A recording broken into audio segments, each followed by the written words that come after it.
রহস্যময়। বিজ্ঞান সেই রহস্যের জট খুলছে প্রতিনিয়ত। আজ যা অনাবিষ্কৃত তা অবিশ্বাস্যও বটে। আমাদের ডর অনুষ্ঠানে যে ঘটনার মুখোমুখি আপনি হতে যাচ্ছেন তার যুক্তিসিদ্ধ উত্তর নেই। আমরা প্রতিদিনের জীবনে ভয় বা রহস্যকে যেভাবে স্থান দিয়েছি সেভাবেই এই অনুষ্ঠান আপনার কাছে জায়গা করে নিচ্ছে।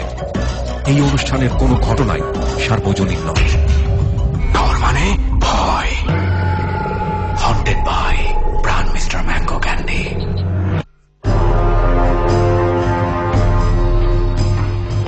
ডরের ৬৬তম পর্বে আপনাদের সবাইকে আমন্ত্রণ জানাচ্ছি। আমি আরজে কিবরিয়া। আপনারা শুনছেন এবিসি রেডিও FM 89.2। শীতের রাতে রাত 11:20, অনেক রাত, এবং শীতের রাতে রাত 2টো পর্যন্ত জাগা এটা রীতিমতো কষ্টসাধ্য ব্যাপার। এরকম একটি রাতে যারা আমাদের সঙ্গে ডরের ৬৬তম পর্বে সঙ্গী হলেন তাদের জন্য জানিয়ে রাখছি, আজকে 3জন বন্ধুকে নিয়ে আমরা যাত্রা শুরু করছি, সজল, সানি এবং শফিক। ডরের ৬৬তম পর্ব ধারণ করা হয়েছে মাইজদি কোর্টের পরিত্যক্ত একটি প্ল্যাটফর্মে। প্রিয় শ্রোতা, আমরা শুরুতেই সুমন এবং রেহানের কাছ থেকে অন দ্য স্পটে যাওয়ার কিছুটা সাউন্ড বাইট আপনাদেরকে শুনিয়ে নেব।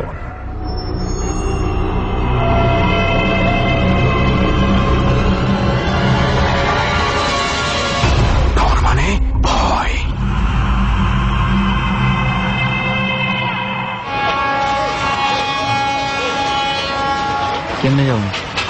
কেমনে যাবি? আমি কেমনে যাবো? বা তুই সবকিছু অ্যারেঞ্জ করলি, বললি যে আমি এই জায়গা চিনি খুব, মানে এই আছে সেই আছে, এখন তুই বলিস যে কেমনে যাবো? মানে কি? ফোনটাও বন্ধ করতে দে, ফোন বন্ধ কর। ফোন বন্ধ কর। আচ্ছা যেটা বলতেছিলাম, শোন, আমাদের যাইতে হবে আজকে কোর্টে, ঠিক আছে? আমি কি করলাম? কিচ্ছু করি নাই আমি। মাইজদি কোর্ট, আমরা যে জায়গাটাতে যাবো সেটা হচ্ছে মাইজদি কোর্ট। আর আমরা হচ্ছে আজকে আমরা যাবো ট্রেনে, বুঝছিস? আমরা একটু দিনে দিনে। আচ্ছা যাক, তাহলে একটু রিল্যাক্স, কারণ হচ্ছে দোস্ত আমার প্রচন্ড ঘুম পাচ্ছে, আমি ট্রেনে উঠে ঘুমাইতে যাই। ট্রেনে উঠে ঘুমাই যাইস, বাট দোস্ত ট্রেন যেখানে থামবে তার একটু আগের স্টেশনে আমরা নেমে যাবো, অর্থাৎ ঠিক মাইজদি কোর্টে আমরা নামবো না, একটু আগে নেমে আমাদের হাইটা স্টেশনের এমন একটা জায়গায় যেতে হবে যেখানে আগে ট্রেন থামতো কিন্তু এখন আর থামে না, জাস্ট স্টেশনটাকে খুব স্বাভাবিক কারণে একটু আগায় নেওয়া হয়েছে। রাইট, দ্যাট মিনস এটা কিছুটা হলো পরিত্যক্ত, আমরা বলতে পারি। হ্যাঁ, আনইউজড অবস্থায়, ইটস নট বিইং ইউজড। এখানে ছোটখাটো একটা দুটো চায়ের দোকান বসে, বাট সন্ধ্যা 6টার পরে বা সন্ধ্যার আজানটা দিয়ে দেওয়ার পরে আর কেউ থাকে না। তবে আমরা যে জায়গার মধ্যে আছি এখন কিন্তু এটা পুরোপুরি ইউজ একটা জায়গা, মানে খুব ক্রাউডেড। কমলাপুর রেল স্টেশন, বুঝতেই পাচ্ছেন কিরকম অবস্থা। আর দিনের বেলা হলে তো কথাই নেই। এখন তবে আমি সবসময় ট্রেন জার্নি করতে খুব পছন্দ করি, খুব ভালো লাগে। যদিও মাঝপথে বিরক্ত হয়ে যাই, কিন্তু তারপরও কেমন জানি একটা মানে অন্যরকম নেশা আছে। রাইট, তো চল নেশাতে হারিয়ে যাই। হ্যাঁ, ঝিক ঝিক ঝিক ঝিক। ঢাকা থেকে ট্রেনে করে আমরা পৌঁছাই নোয়াখালীর মাইজদিতে। দোস্ত, এখন আমাদের যেটা করতে হবে, এখান থেকে আমাদের রিক্সা বা সিএনজি একটা কিছু নিতে পারলে ভালো হইতো, কিন্তু দোস্ত এটা আমরা নিতে পারবো না, আমাদের হাইটেই যেতে হবে। তাই? হ্যাঁ, কারণ অল্প একটা পথ, আর এই পথটা তুই সামনে তাকে এত দেখতেই পেতেছিস, দুই সাইডে কিন্তু এখন মোটামুটি এক সাইডে বসতি আছে কিন্তু অনেক দূরে, দেখা যেতেছে, আর এই সাইডটা হচ্ছে জঙ্গলই বলা যায়। তবে আমি যতটুকু আমি জানি না এখানকার পরিবেশটা কিরকম, মানে এইসব প্লেস গুলো কিন্তু শুধু প্যারানর্মাল অ্যাক্টিভিটিস না, মানুষের দ্বারা অনেক সময় থ্রেটেড থাকে, বিশেষ করে এই সময়গুলো। এক্স্যাক্টলি, এই দিক থেকেও আমাদের মনে হয় একটু সেফ থাকা জরুরি। অবশ্যই আমাদের সেফ থাকা জরুরি, এবং আমরা এখন সরাসরি চলে যাব সেইখানে যেখানে আমরা স্পটটা আজকে এটা ঠিক করেছি, এন্ড দ্যাট ইজ সেই পরিত্যক্ত যেই প্ল্যাটফর্মটা, সেখানেই আমাদের ডট টিম অলরেডি তো সবাই এখানে পৌঁছে গেছে। রাইট, পৌঁছে গেছে। চল হাঁটা ধরি।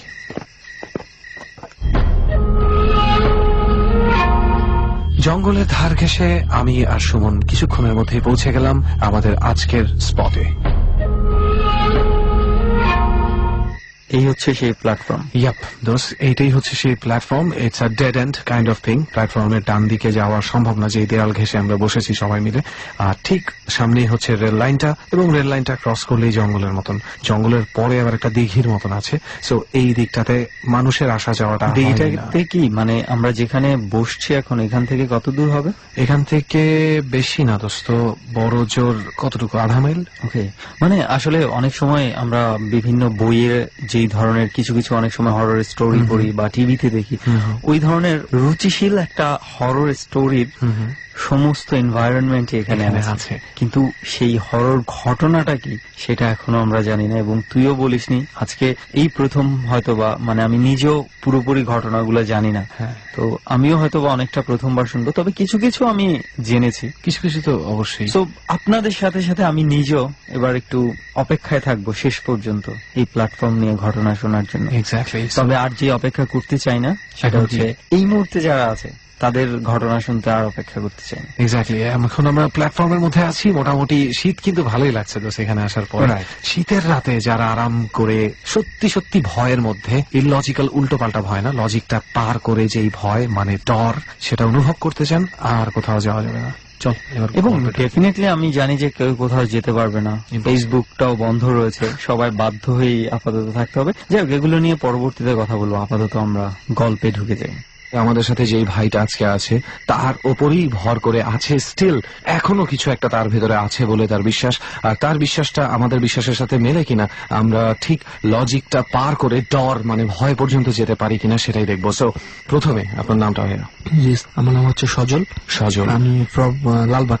আচ্ছা, আপনি কি করছেন এখন? আমি আসলে এখন একটা জব করছি। আচ্ছা, তো পড়াশোনা ছেড়ে দিছি আর কি। ওকে, তো আমরা ডট টিমের কাছ থেকে আপনার সম্বন্ধে যতটুকু জানতে পেরেছি যে আপনি বলছেন যে আপনি এখন পর্যন্ত পজেসড। জি। ওকে, সো আমরা একদম শুরু থেকে শুনতে চাই যে আপনি আসলে ঠিক কবে থেকে ব্যাপারটা বুঝতে পারলেন, কবে থেকে আসলে ব্যাপারটা শুরু হয়েছিল, এবং ব্যাপারটা সম্বন্ধে আপনি কতটুকু জানেন এবং আপনার সাথে কি কি হয়।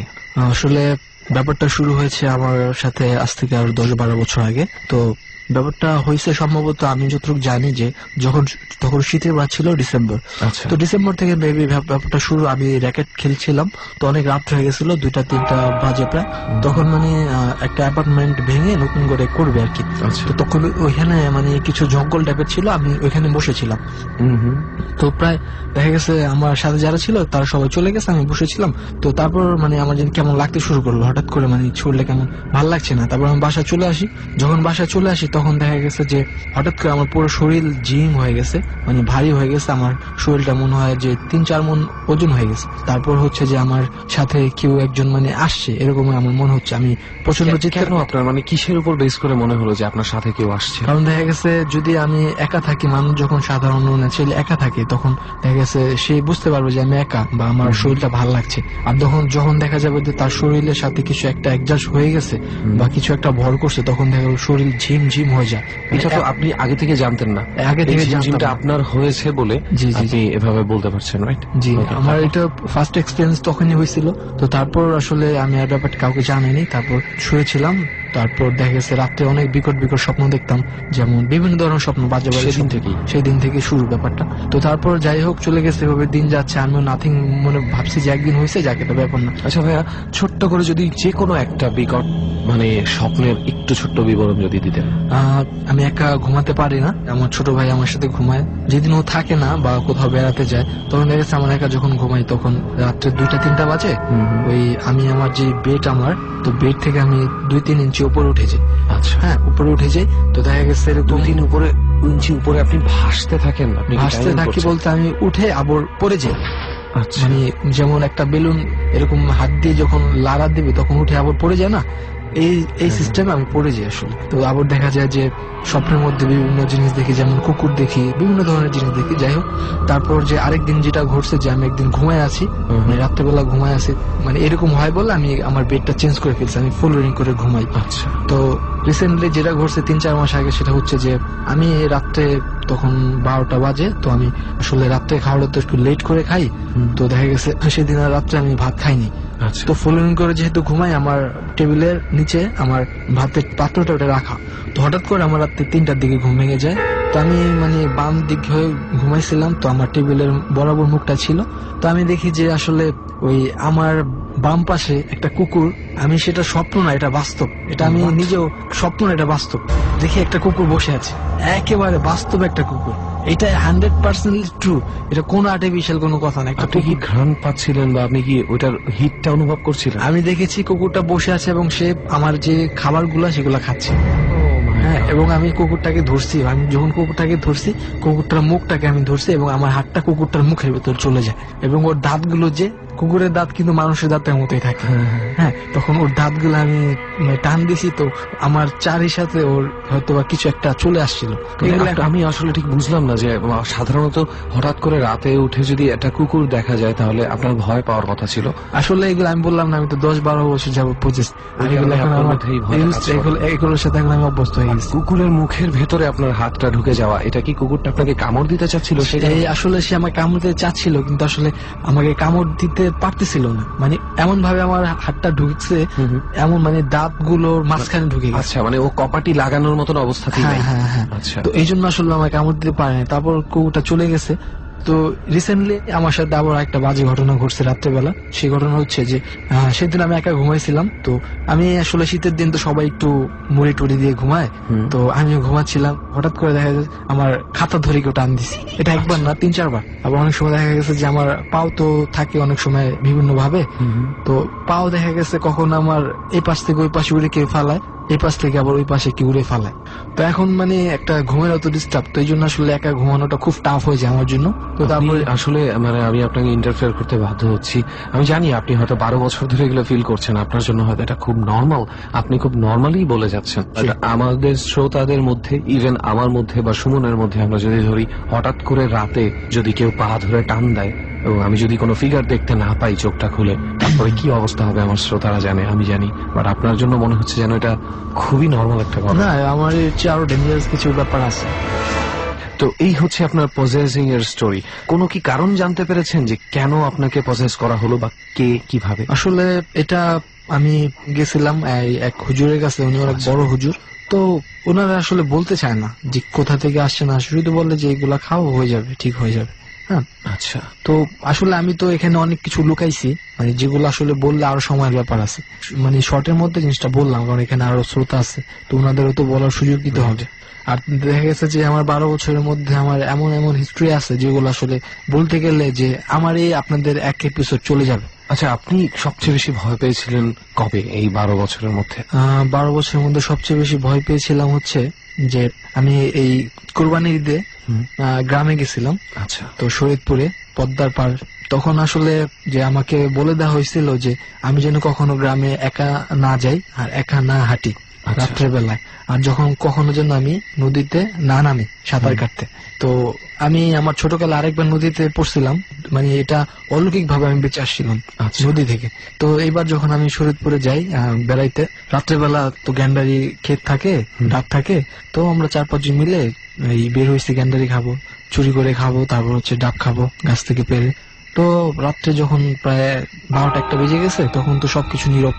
তো গ্রামে আসলে কেউ এই সময় থাকে না, এত রাত পর্যন্ত থাকে না। তো পরে দেখা যাচ্ছে যে সবাই হাঁটতেছে পিছনে, আমি হাঁটতেছি আগে সামনে। আপনারা কয়জন ছিলেন? আমরা ছিলাম 6 জন। আচ্ছা। তো পরে দেখা গেছে যে আমার উপর দিয়ে মানে একটু পর পর চুল আসতেছে, বড় বড় চুল। হ্যাঁ, আমার মানে হঠাৎ চলে আসে মাথার উপরে, কখনো হাতে, কখনো এরকম। সেটা কি আপনার গায়ের উপর পড়ছে? হ্যাঁ, পড়তেছে, গায়ের উপর পড়তেছে। আচ্ছা। তো আসলে আমি বুঝতে পারি, আমি ভাবি যে হয়তো বা অনেক সময় চিল টিল উঠলে ওদের এক ধরনের ধাতু থাকে যেগুলা নিচে পড়ে। আপনি তৎক্ষণাৎ উপরে তাকিয়ে কিছু দেখতে পাননি? না, উপরে তাকাইলে কিছু তো রাত্রেবেলা কি দেখতো। তো পরে দেখা গেছে যে এরকম হচ্ছে। তো আমার আসলে অনেক বিরক্ত লাগতেছে, কারোর সাথে হচ্ছে না, আমার সাথে দেখা হচ্ছে। চুলগুলো আমি এমন ভাবে হয় যে আসলে কোনো মহিলার চুল বা এরকম কোনো কিছু চুল। সেদিন আবার ছিল, ভুলে গেছি যে সেদিন ছিল আবার হচ্ছে আপনার খুবই পূর্ণিমা রাত, মানে সবকিছু দেখা যাচ্ছে, মানে পানি, যে পানির মধ্যেও অনেক কিছু দেখা যাচ্ছে। আমরা তো গোসল করছি নদীতে। তো তারপরে এই সবকিছু পারলাম। তো মানে সেদিন রাত্রে আমার পিছন থেকে অনেকে আমাকে ডাকতেছে। তো দেখা গেছে আমার ফ্রেন্ডরা তো সব সামনে, আমি পিছনে, কখনো পেছনে পড়ে যাই, কখনো সামনে পড়ি। তো আমাকে দেখা গেছে পিছন থেকে ডাকে, এই সজল দাঁড়া, নিয়ে যা। এটা ডাকতেছে যে আমার একটা ফ্রেন্ড আছে, ওর নাম হচ্ছে রানা। আচ্ছা। ওর ভয়েসে ডাকে। আরেকটা ফ্রেন্ড হচ্ছে শরীফ। তো ওই দুটো ফ্রেন্ড আমার একটু ক্লোজ বেশি, তো ওদের ভয়েসে ডাকে। যে আমি পিছনে তাকাইছি, তো ওদিনকে লোকজন বেশি ছিল বলে আমার কোনো ক্ষতি করতে পারেনি। আমি যতটুকু জানি যে জ্যোৎস্না বা পূর্ণিমা রাতটা পরের দিন 2টা পর্যন্ত থাকে, জ্যোৎস্না পূর্ণিমার টাইমটা। তো পরের দিন আমরা নদীতে গেছি গোসল করতে। তো নদী না ঠিক, এটা হচ্ছে একটা খাল। এই খালটা হচ্ছে জাস্ট 30-40 হাত কি 50 হাত ডিফারেন্ট হবে, মানে এত ছোট একটা খাল। তো এখানে আসলে ওরকম কোনো স্রোত নাই, অনুভব ইও নাই। তো সবাই নামছি গোসল করার জন্য, আমি জিদ করে নামছি। আমি সাঁতার তেমন একটা জানি না, নদীতে নামাও নিষেধ। তো আমার এক বন্ধু বলছে এরকম এরকম, তুই যদি পারিস তোকে আমি সবাইকে এটা খাওয়াবো। আমি আচ্ছা ঠিক আছে, আমি পারি না, তারপর নামছি। তো ওরা কি করছে, সবাই যখন নদীতে নামছি সাঁতার কাটতেছি, মাঝখানে নেমে আমাকে চলে আসছে, ওরা সবাই পিছনে ব্যাক করছে জাস্ট মজা করার জন্য। এখন ওরা ভাবতেছে যে আমি মজা করতেছি, কিন্তু আমি যখন নদীর মাঝখানে গেছি, তো এই ছোট খালটা মানে আমি যে পারে আসবো এটা আমি পারতেছি না। এটা আসলে একটা বাচ্চা হলেও ওর কাছে পসিবল যে মানে মাঝখান থেকে মানে 5-6 মিনিট লাগবে আপনার পারে আসতে। আচ্ছা, তো দেখা গেছে আমি পারতেছি না, মানে আমি শুধু নিচেই যাচ্ছি। আর আমি এরকম হাত দিয়ে যেমন সাঁতার কাটার চেষ্টা করতেছি কিন্তু আমি পারতেছি না। মানে আমি বুঝতেছি যে আমার মৃত্যু 100% নিশ্চয় এট দিস মোমেন্ট। তো পরে মানে আমার সাথে যারা ওরা মনে ভাবতেছে যে আমি দুষ্টামি করতেছি, এই জায়গায় তো আসলে এরকম হওয়ার কথা না। আর একটু দূরে একটা বাচ্চা, একটা ছেলে ছিল, ও গোসল করতেছিল, ও আসলে ব্যাপারটা বুঝতে পারছে। তো যখন বুঝতে পারছে তখন ও চিৎকার করছে, ভাই ভাই না, উনি সাঁতার পারতেছে না, ওনাকে ধরেন। তো পরে আমি কোন রকম কষ্ট মষ্ট করে আমাকে 2-3 ধরে নিয়ে আসার পর আমি আসলে খুব কষ্ট পাইছি। তো আমি যেটা অনুভব ডুবে গিয়েছিলেন মোটামুটি? ডুবে অলরেডি গেছিলাম আমি, মানে আর যদি 2 মিনিট থাকতাম আমি অলরেডি ডেড, আমি শিওর ডেড হয়ে যেতাম। পরে ওরা আমার টাইনা টুরে নিয়ে আসার পর আমি অনেকক্ষণ যাবত কথা বলতে পারিনি। ওরা জিজ্ঞেস করলো যে আসলে কি দুষ্টামি? আমি কই না, দুষ্টামি না, সিরিয়াসলি আমার সাথে হয়তো কিছুটা ঘুরছে। আমি যেটা বুঝতে পারলাম যে আমার পায়ের একবারে নিচের অংশটা, যে গোড়মোড়া যেটাকে বলে, এই গোড়মোড়াটা খুব অনুভব করতেছিলাম, কারণ আমি একেবারে নিচেও যাইনি। ওইখানে পানি অত বেশি ছিল না, কিন্তু আমি যে ঠাইও পাইছি এমন যাও না। তো তারপর আমি আসছি, তো আসার পর খুব আমার খারাপ লাগছে। যাদের বাসায় গেছিলাম ওদের বাসায় চলে গেছি। পায়ে কি কোনো রকমের কোনো দাগ ছিল বা কিছু? দাগ ছিল না, আমি জাস্ট ব্যথা অনুভব করছিলাম, যে কোনো একটা জিনিস শুধু জাস্ট বাম পায়ের গোড়মোড়ায় ব্যথা। মানে হয়তো বা আমাকে কেউ একজন টান দিছিল, তখন আমি তো নিজের প্রাণ বাঁচার জন্য চেষ্টা ছিলাম, তো জিনিসটা এতটা অনুভব করতে পারিনি। হয়তো বা আমি বাঁচার জন্য মানে পাড়ে যাওয়ার জন্য চেষ্টা করছি, তো আসলে পারতেছিলাম না। তো যাই হোক, মানে এটা ছিল আমার সেকেন্ড স্টোরি।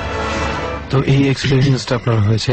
আচ্ছা, আমরা যেভাবে ইউজুয়ালি আমরা শুনেছি সবার কাছে অ্যাবাউট পজেসিভনেস বা পজেসড হওয়ার যে ব্যাপারটা বা ভর করার যে ব্যাপারটা, সেক্ষেত্রে আমরা সব রকম এক্সপিরিয়েন্সে একটা জিনিস কমন পেয়েছি, সেটা হচ্ছে যে কিছু টাইমের জন্য সেই মানুষটাই জানে না যে সে কি করছিল বা সে কি ভাষায় কথা বলছিল বা কার সাথে কথা বলছিল, কার সাথে চলে যাচ্ছিল।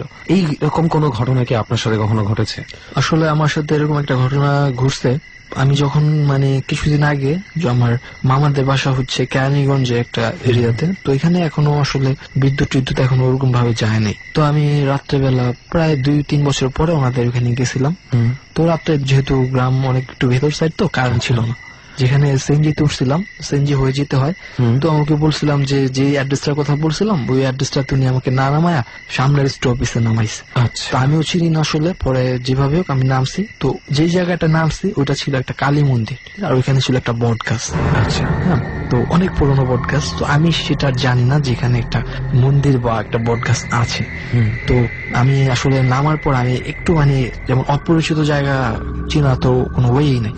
তো আমি আসলে তাকাচ্ছি যে আসলে এটা তো আমি চিনতেছি না। তো পরে আমি যখন হাঁটতেছি, আমার মামাদের বাসা কি পেছন সাইড না সামনের সাইড, আমি এটাই বুঝতেছি। আমি চিন্তা করলাম যে সামনের সাইডে যাই। তো সামনের সাইড যখন গেলাম, তখন দেখলাম যে ওই বট গাছটার বরাবর একটা মানে পুকুরের মতো আছে, অনেক গভীর পুকুরটা, সম্ভবত মাছ চাষ করে। তো এর পেছনে আবার আছে একটা ধান ক্ষেতের মতো।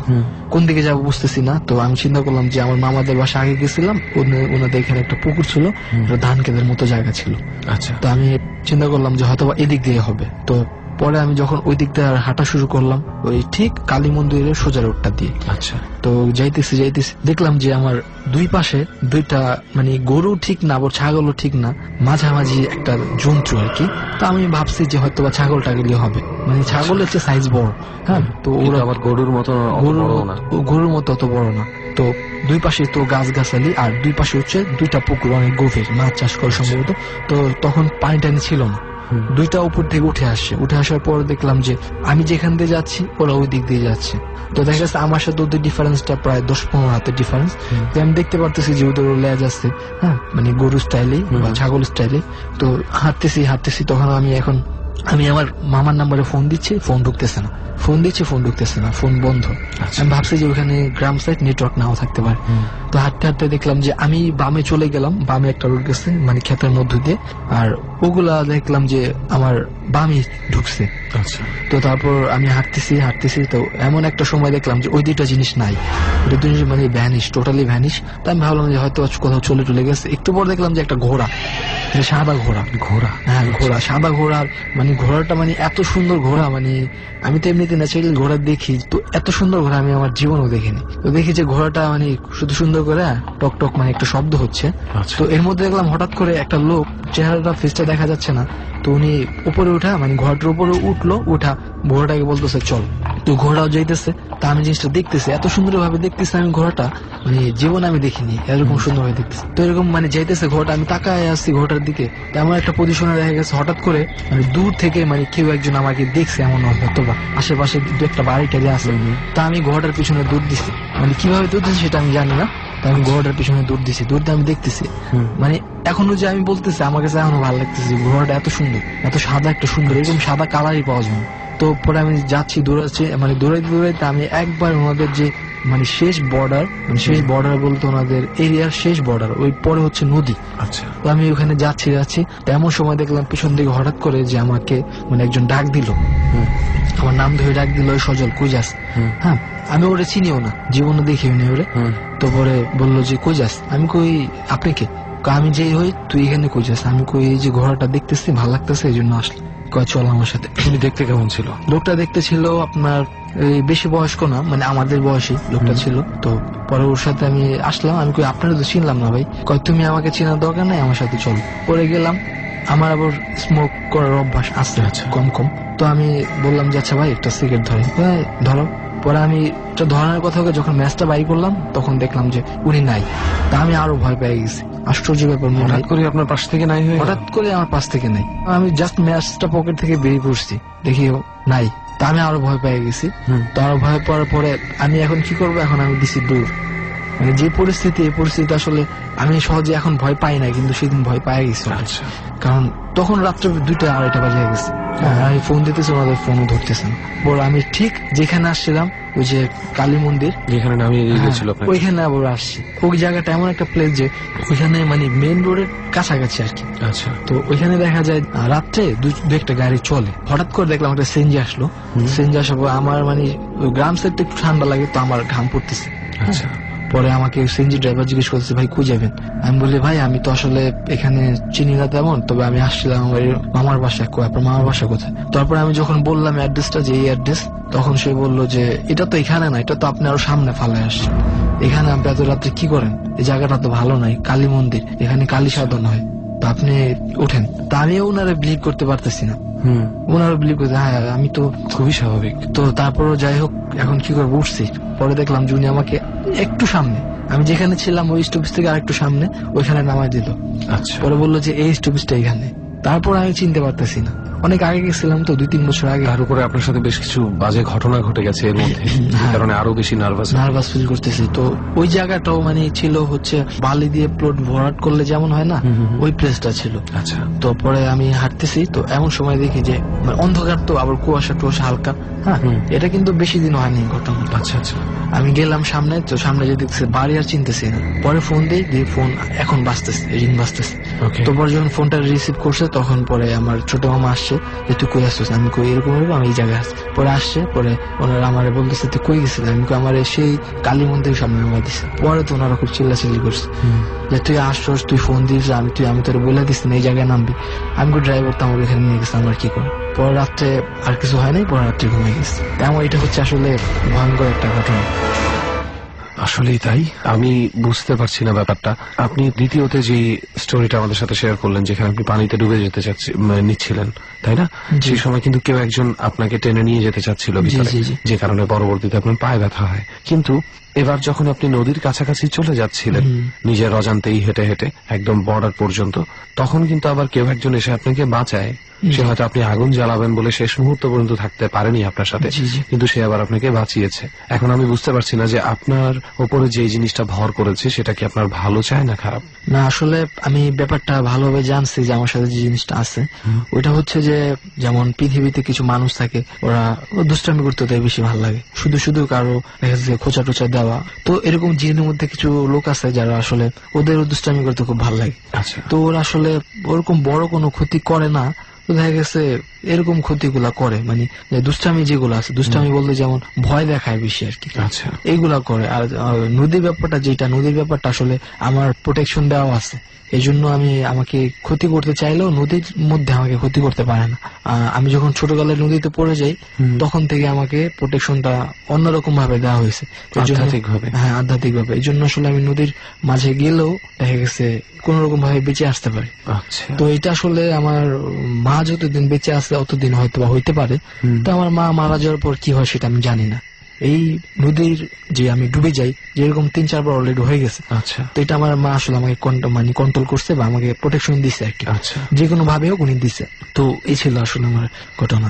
ওকে, আমরা অদ্ভুত কিছু ব্যাপার শুনলাম। আমি ঠিক ভয়ঙ্কর বলবো না, বাট আপনার জন্য মহাভয়ঙ্কর।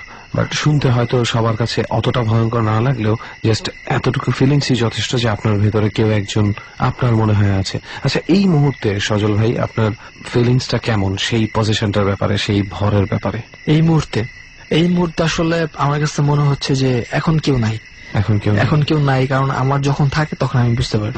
আচ্ছা, ফার্স্ট সিমটম কি থাকে? ফার্স্ট সিমটম থাকে হচ্ছে যে আসলে আমি বুঝতে পারি, কিভাবে বুঝতে পারি সেটা জানি না, একটা অনুভূতি হচ্ছে যে আমার পাশে যদি কেউ থাকে তো মনে হয় যে আমার কানে আমি শব্দ পাচ্ছি, যেমন নিঃশ্বাসগুলো আমি শব্দ পাই, নিঃশ্বাস।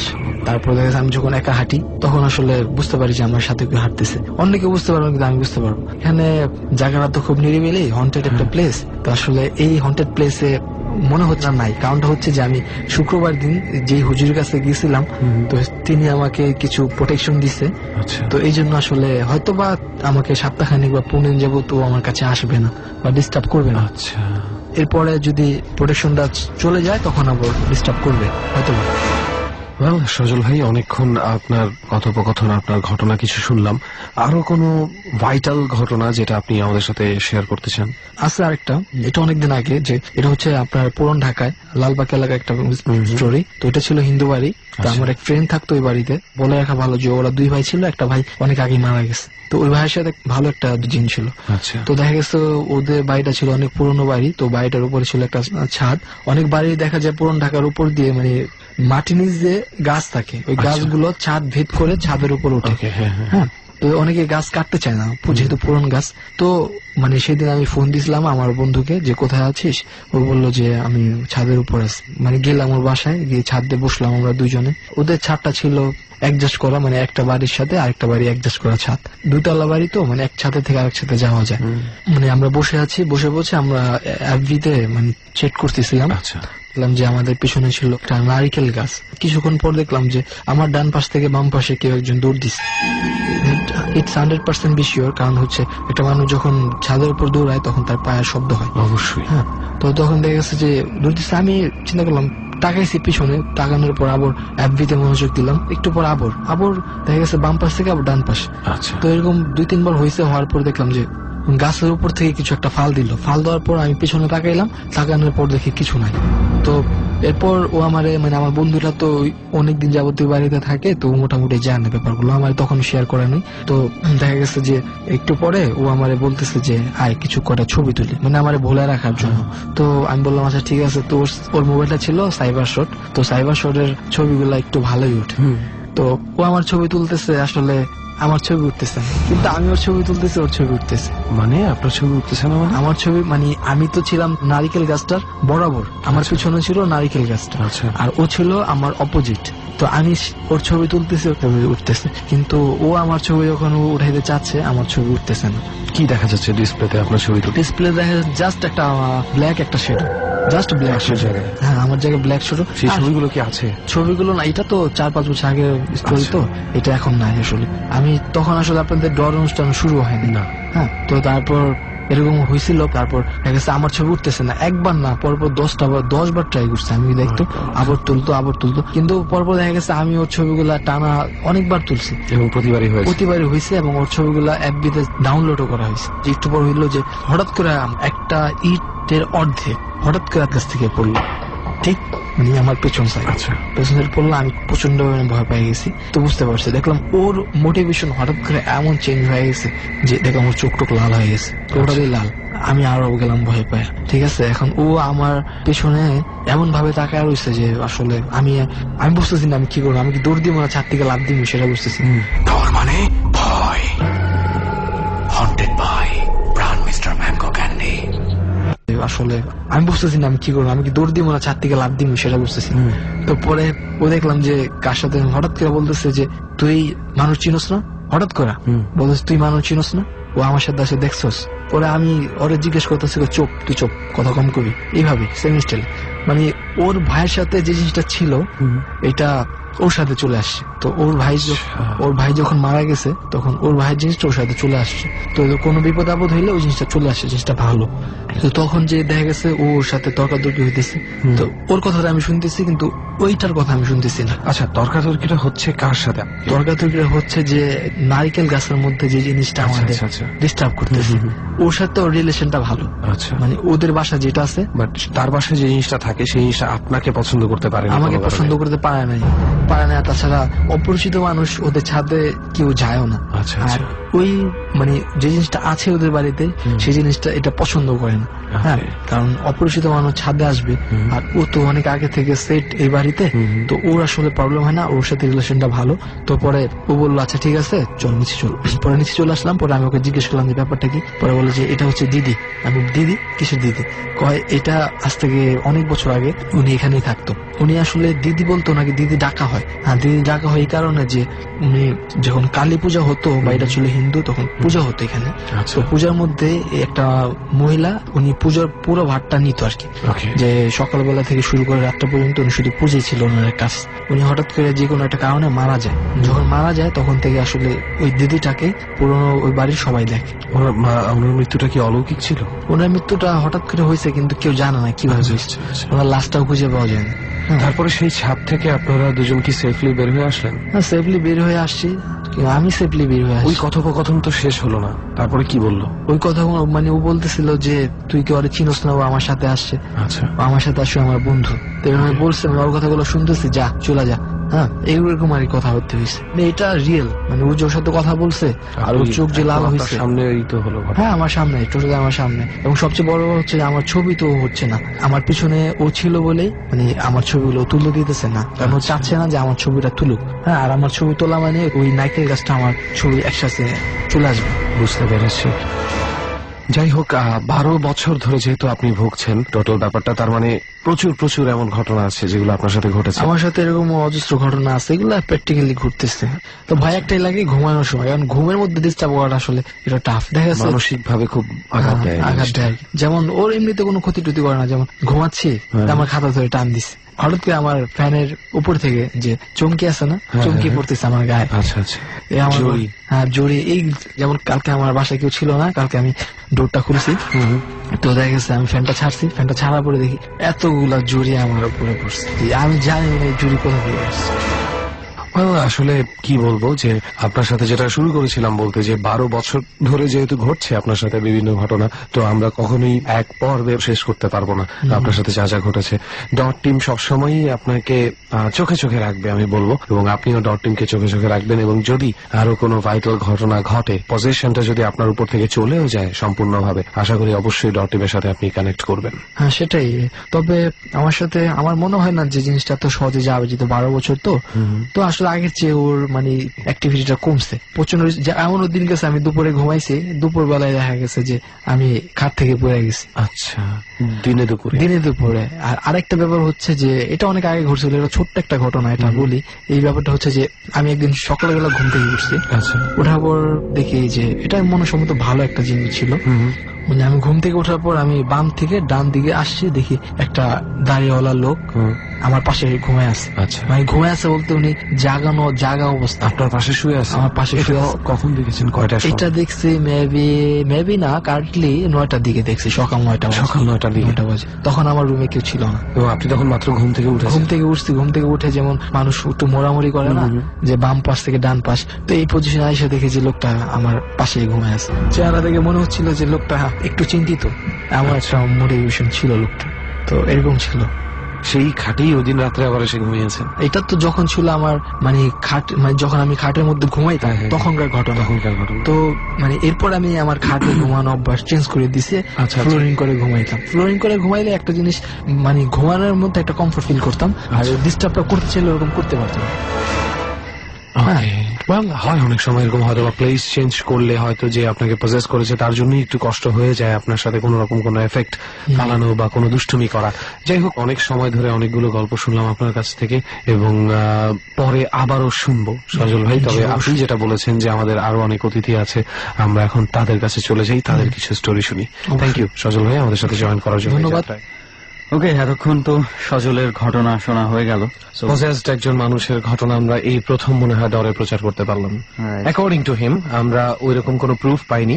আমরা বলবো না নিজে থেকে যে হ্যাঁ অবশ্যই সজল ভাই পজেসড, বাট হ্যাঁ ওনার সাথে কিছু ঘটনা ঘটেছে যেগুলোতে মনে হয় হলেও হতে পারে আর কি। ওকে, যাই হোক, এই আড্ডার মধ্যে সুমন আর রেহানের সাথে আরো বেশ কয়েকজন মানুষ আছে। তার মধ্যে একজনের সাথে অলরেডি আপনারা পরিচিত হয়ে গেছেন, তার ঘটনা শুনে ফেলেছেন। এখন আরো একজন আছে যার ঘটনা আমরা শুনতে যাচ্ছি। ফার্স্ট অফ অল তার পরিচয়টা একটু নিয়ে নিই। ভাই আপনার নাম? আমার নাম সানি। কি করছেন এখন? এখন ইউনিভার্সিটিতে আছি, আইইউবিতে ইঞ্জিনিয়ারিং করছি। আচ্ছা, সো তাহলে আমরা সরাসরি ঘটনার দিকেই চলে যাই। অফকোর্স আমরা ঘটনার দিকেই যাবো। যাওয়ার আগে জাস্ট একটা জিনিস জানতে চাই, do you believe in supernatural or paranormal things? I never believed it. আমি কখনোই এই জিনিসটা মানতাম না, যেহেতু কখনো রাতে আমি ভয় পাইনি, কখনোই না। আমার সাথে যখন একবার আমি এনকাউন্টার করি আর কি, তখন থেকে অ্যাকচুয়ালি বিলিভটা আমার ভিতরে চলে আসে। অ্যাকচুয়ালি তখন তো বিলিভ না করার উপায় নাই, না করে আর উপায় নেই, কারণ এখন দেখেছি, নিজের চোখে দেখেছি। আচ্ছা, এই আর কি। ওকে, তাহলে আমরা আপনার এক্সপেরিয়েন্সটা ধীরে ধীরে একটু শুনতে থাকি। দেখি অনেকেই এবিসি রেডিও টিউন করেছে, ডর শুনছে, যাদের মধ্যে হয়তো অনেকে অনেক কিছু শুনে হাসছে, বিলিভ নেই। হয়তো বা আপনার ঘটনা শুনলে তাদের চিন্তা ভাবনাটা বদলে যেতেও পারে, যদিও আমরা চাই না কারো চিন্তা ভাবনা বদলানোর জন্য এই অনুষ্ঠানটা না। রাইট, তাহলে আমরা শুরু করি। প্রথম থেকে আপনি কোনটা শেয়ার করতে চান? আমি যেটা এনকাউন্টার করেছি সেটা এখন না বলি, আমি শেষের জন্য রেখে দিলাম। কিন্তু প্রথম আমি যেটা বলতে চাচ্ছি, যেটা আমার আপন ভাই নিজে ফেস করেছে আর কি। আচ্ছা, ও এখন লন্ডনে আছে, পড়ালেখা করছে ওখানে। তো ও যখন প্রথম লন্ডনে যায়, সেখানে প্রথম যে বাসাটা নেয়, ওই বাসাতে সবসময় ওর আগে থেকে ফ্রেন্ডরা ছিল যারা বলছে যে হ্যাঁ এই বাসাটাই চুজ করা যায়, তো সবাই মিলে উঠে ওই বাসায়। তো ওরা কিছুই জানতো না, এবং বাসাটা খুব কম ভাড়ায় পেল, যেটা ভাড়া হওয়া উচিত, যেখানে উইকলি অনেক ভাড়া হয়, সেখানে অনেক কম ভাড়াতে পেয়ে গেল। তারা খুব খুশি হয়ে উঠে। তো সুপারন্যাচুরাল থিংস কখনোই ওদের সাথে ওই সময় কিছুই হয়নি। আচ্ছা, but on one fine day যেটা হলো যে সন্ধ্যা দিকে ব্যাপার, রাতও না তেমন একটা, সন্ধ্যার দিকের ব্যাপার। তো ওরা যেমন ডাইনিং টেবিলের ওদিকে বসে খাচ্ছে, এরকম একটা কথাবার্তা বলছে। তো এর মধ্যেই গেট থেকে ওর একজন ফ্রেন্ড বাসায় ঢোকার সাথে সাথে তো পিছন দিকে সবাই বুঝতে পারে, সবার ভিতরেই একটা আছে যে ওর পিছন দিকে একটি ছায়া, যেটা ওর সাথে মুভ করছে না, মুভ করছে বাট ওর সাথে না। দ্যাট মিনস এটা ওর ছায়া না, ওর পেছনে। তো সবাই দেখেও হয় না যে আচ্ছা হতে পারে অন্য কিছু, প্রথমে বিলিভ আসলো না যে হতে পারে অন্য কিছু একটা দেখেছে। এটা অ্যাকচুয়ালি পরে তারা বুঝতে পারে যে না, তারা আসলেই রাইট ছিল, there is something bad about it. তো এটা একটা এনকাউন্টার যে আছে ছায়া দেখছে, যেটা ওর সাথে মুভ করছে না। তো এরকম করেই আরো কিছুদিন যাওয়ার পর ওদের একটা রুম, যেটা চাবি অ্যাকচুয়ালি তাদের কাছে নেই। সো সবাইকে বলা আছে যে এই রুমটা লক যাতে না করা হয়। আচ্ছা, কারণ বারবার আমরা বাড়িওয়ালার কাছ থেকে গিয়ে চাবি আনতে হলে ওরা ইরিটেট হয়।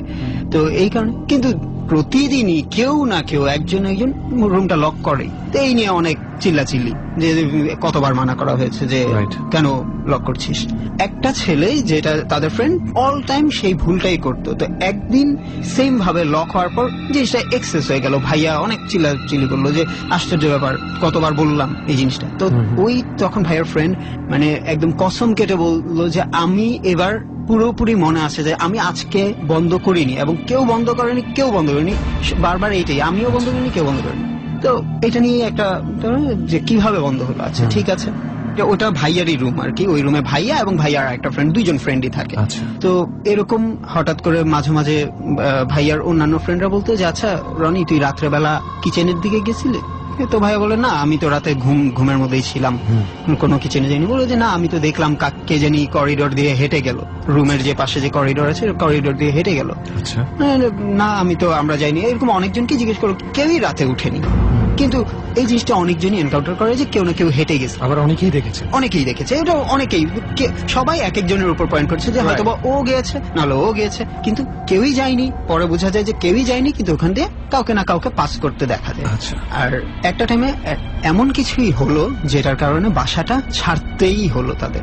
এরকম ছোট ছোট ঘটনা থেকে এট লাস্ট একটা বড় ঘটনা ঘটে, এবং সেটা আমার ভাইয়ের সাথে এবং আমার ভাইয়ের বন্ধু যে রুমটা লক হয়ে যেত ওই রুমে, সেই রুমে। ওয়ান নাইট এমন ঘুমাচ্ছে, হঠাৎ করে ভাইয়ার চোখ মানে আপনি কোনো স্বপ্ন দেখে না, কিছুই না, জাস্ট ঘুমটা ভেঙে গেল। তো চোখটা খুলেই দেখতে পেলো যে একটা ছেলে জাস্ট বেডের এন্ডে, একটু ফাঁকা জায়গা, তারপর যে ওয়ালের ওখানে হাঁটু গেড়ে মাথাটা নিচু করে, হাতের মধ্যে মাথাটা নিচু করে হাঁটু গেড়ে বসে আছে একটা ছেলে, বাচ্চা ছেলে, নিয়ারলি 10-11 বছর। এটা তো মানে ছিল ভাইয়ার জন্য একটা একদম শিওরে ওঠার মতো যে এটা কি। তো ভাইয়া ওই মুহূর্তে কি করবে না বুঝতে পেরে পাশের যে ওর যে ফ্রেন্ড শুয়ে আছে, আস্তে করে মানে কম্বলের নিচ থেকে হাতটা দিয়ে ওর হাতটা ধরে মানে জাগানোর চেষ্টা করবে, এরকম একটা। যেই ভাইয়া ওর হাত ধরলো, ওই ছেলেও ভাইয়ার হাতটা মুট করে ধরে ফেললো, যেটা হলো গিয়ে ও দেখেছে ব্যাপারটা, যেটার কারণে ভাইয়াকে জানান দিল যে হ্যাঁ আমিও দেখছি এই ছেলেটি। তুমি এটা মানে করো না, যে কিছুই করো না, যেভাবে আছো শুয়ে থাকো, কিছু করা লাগবে না, আমিও দেখেছি।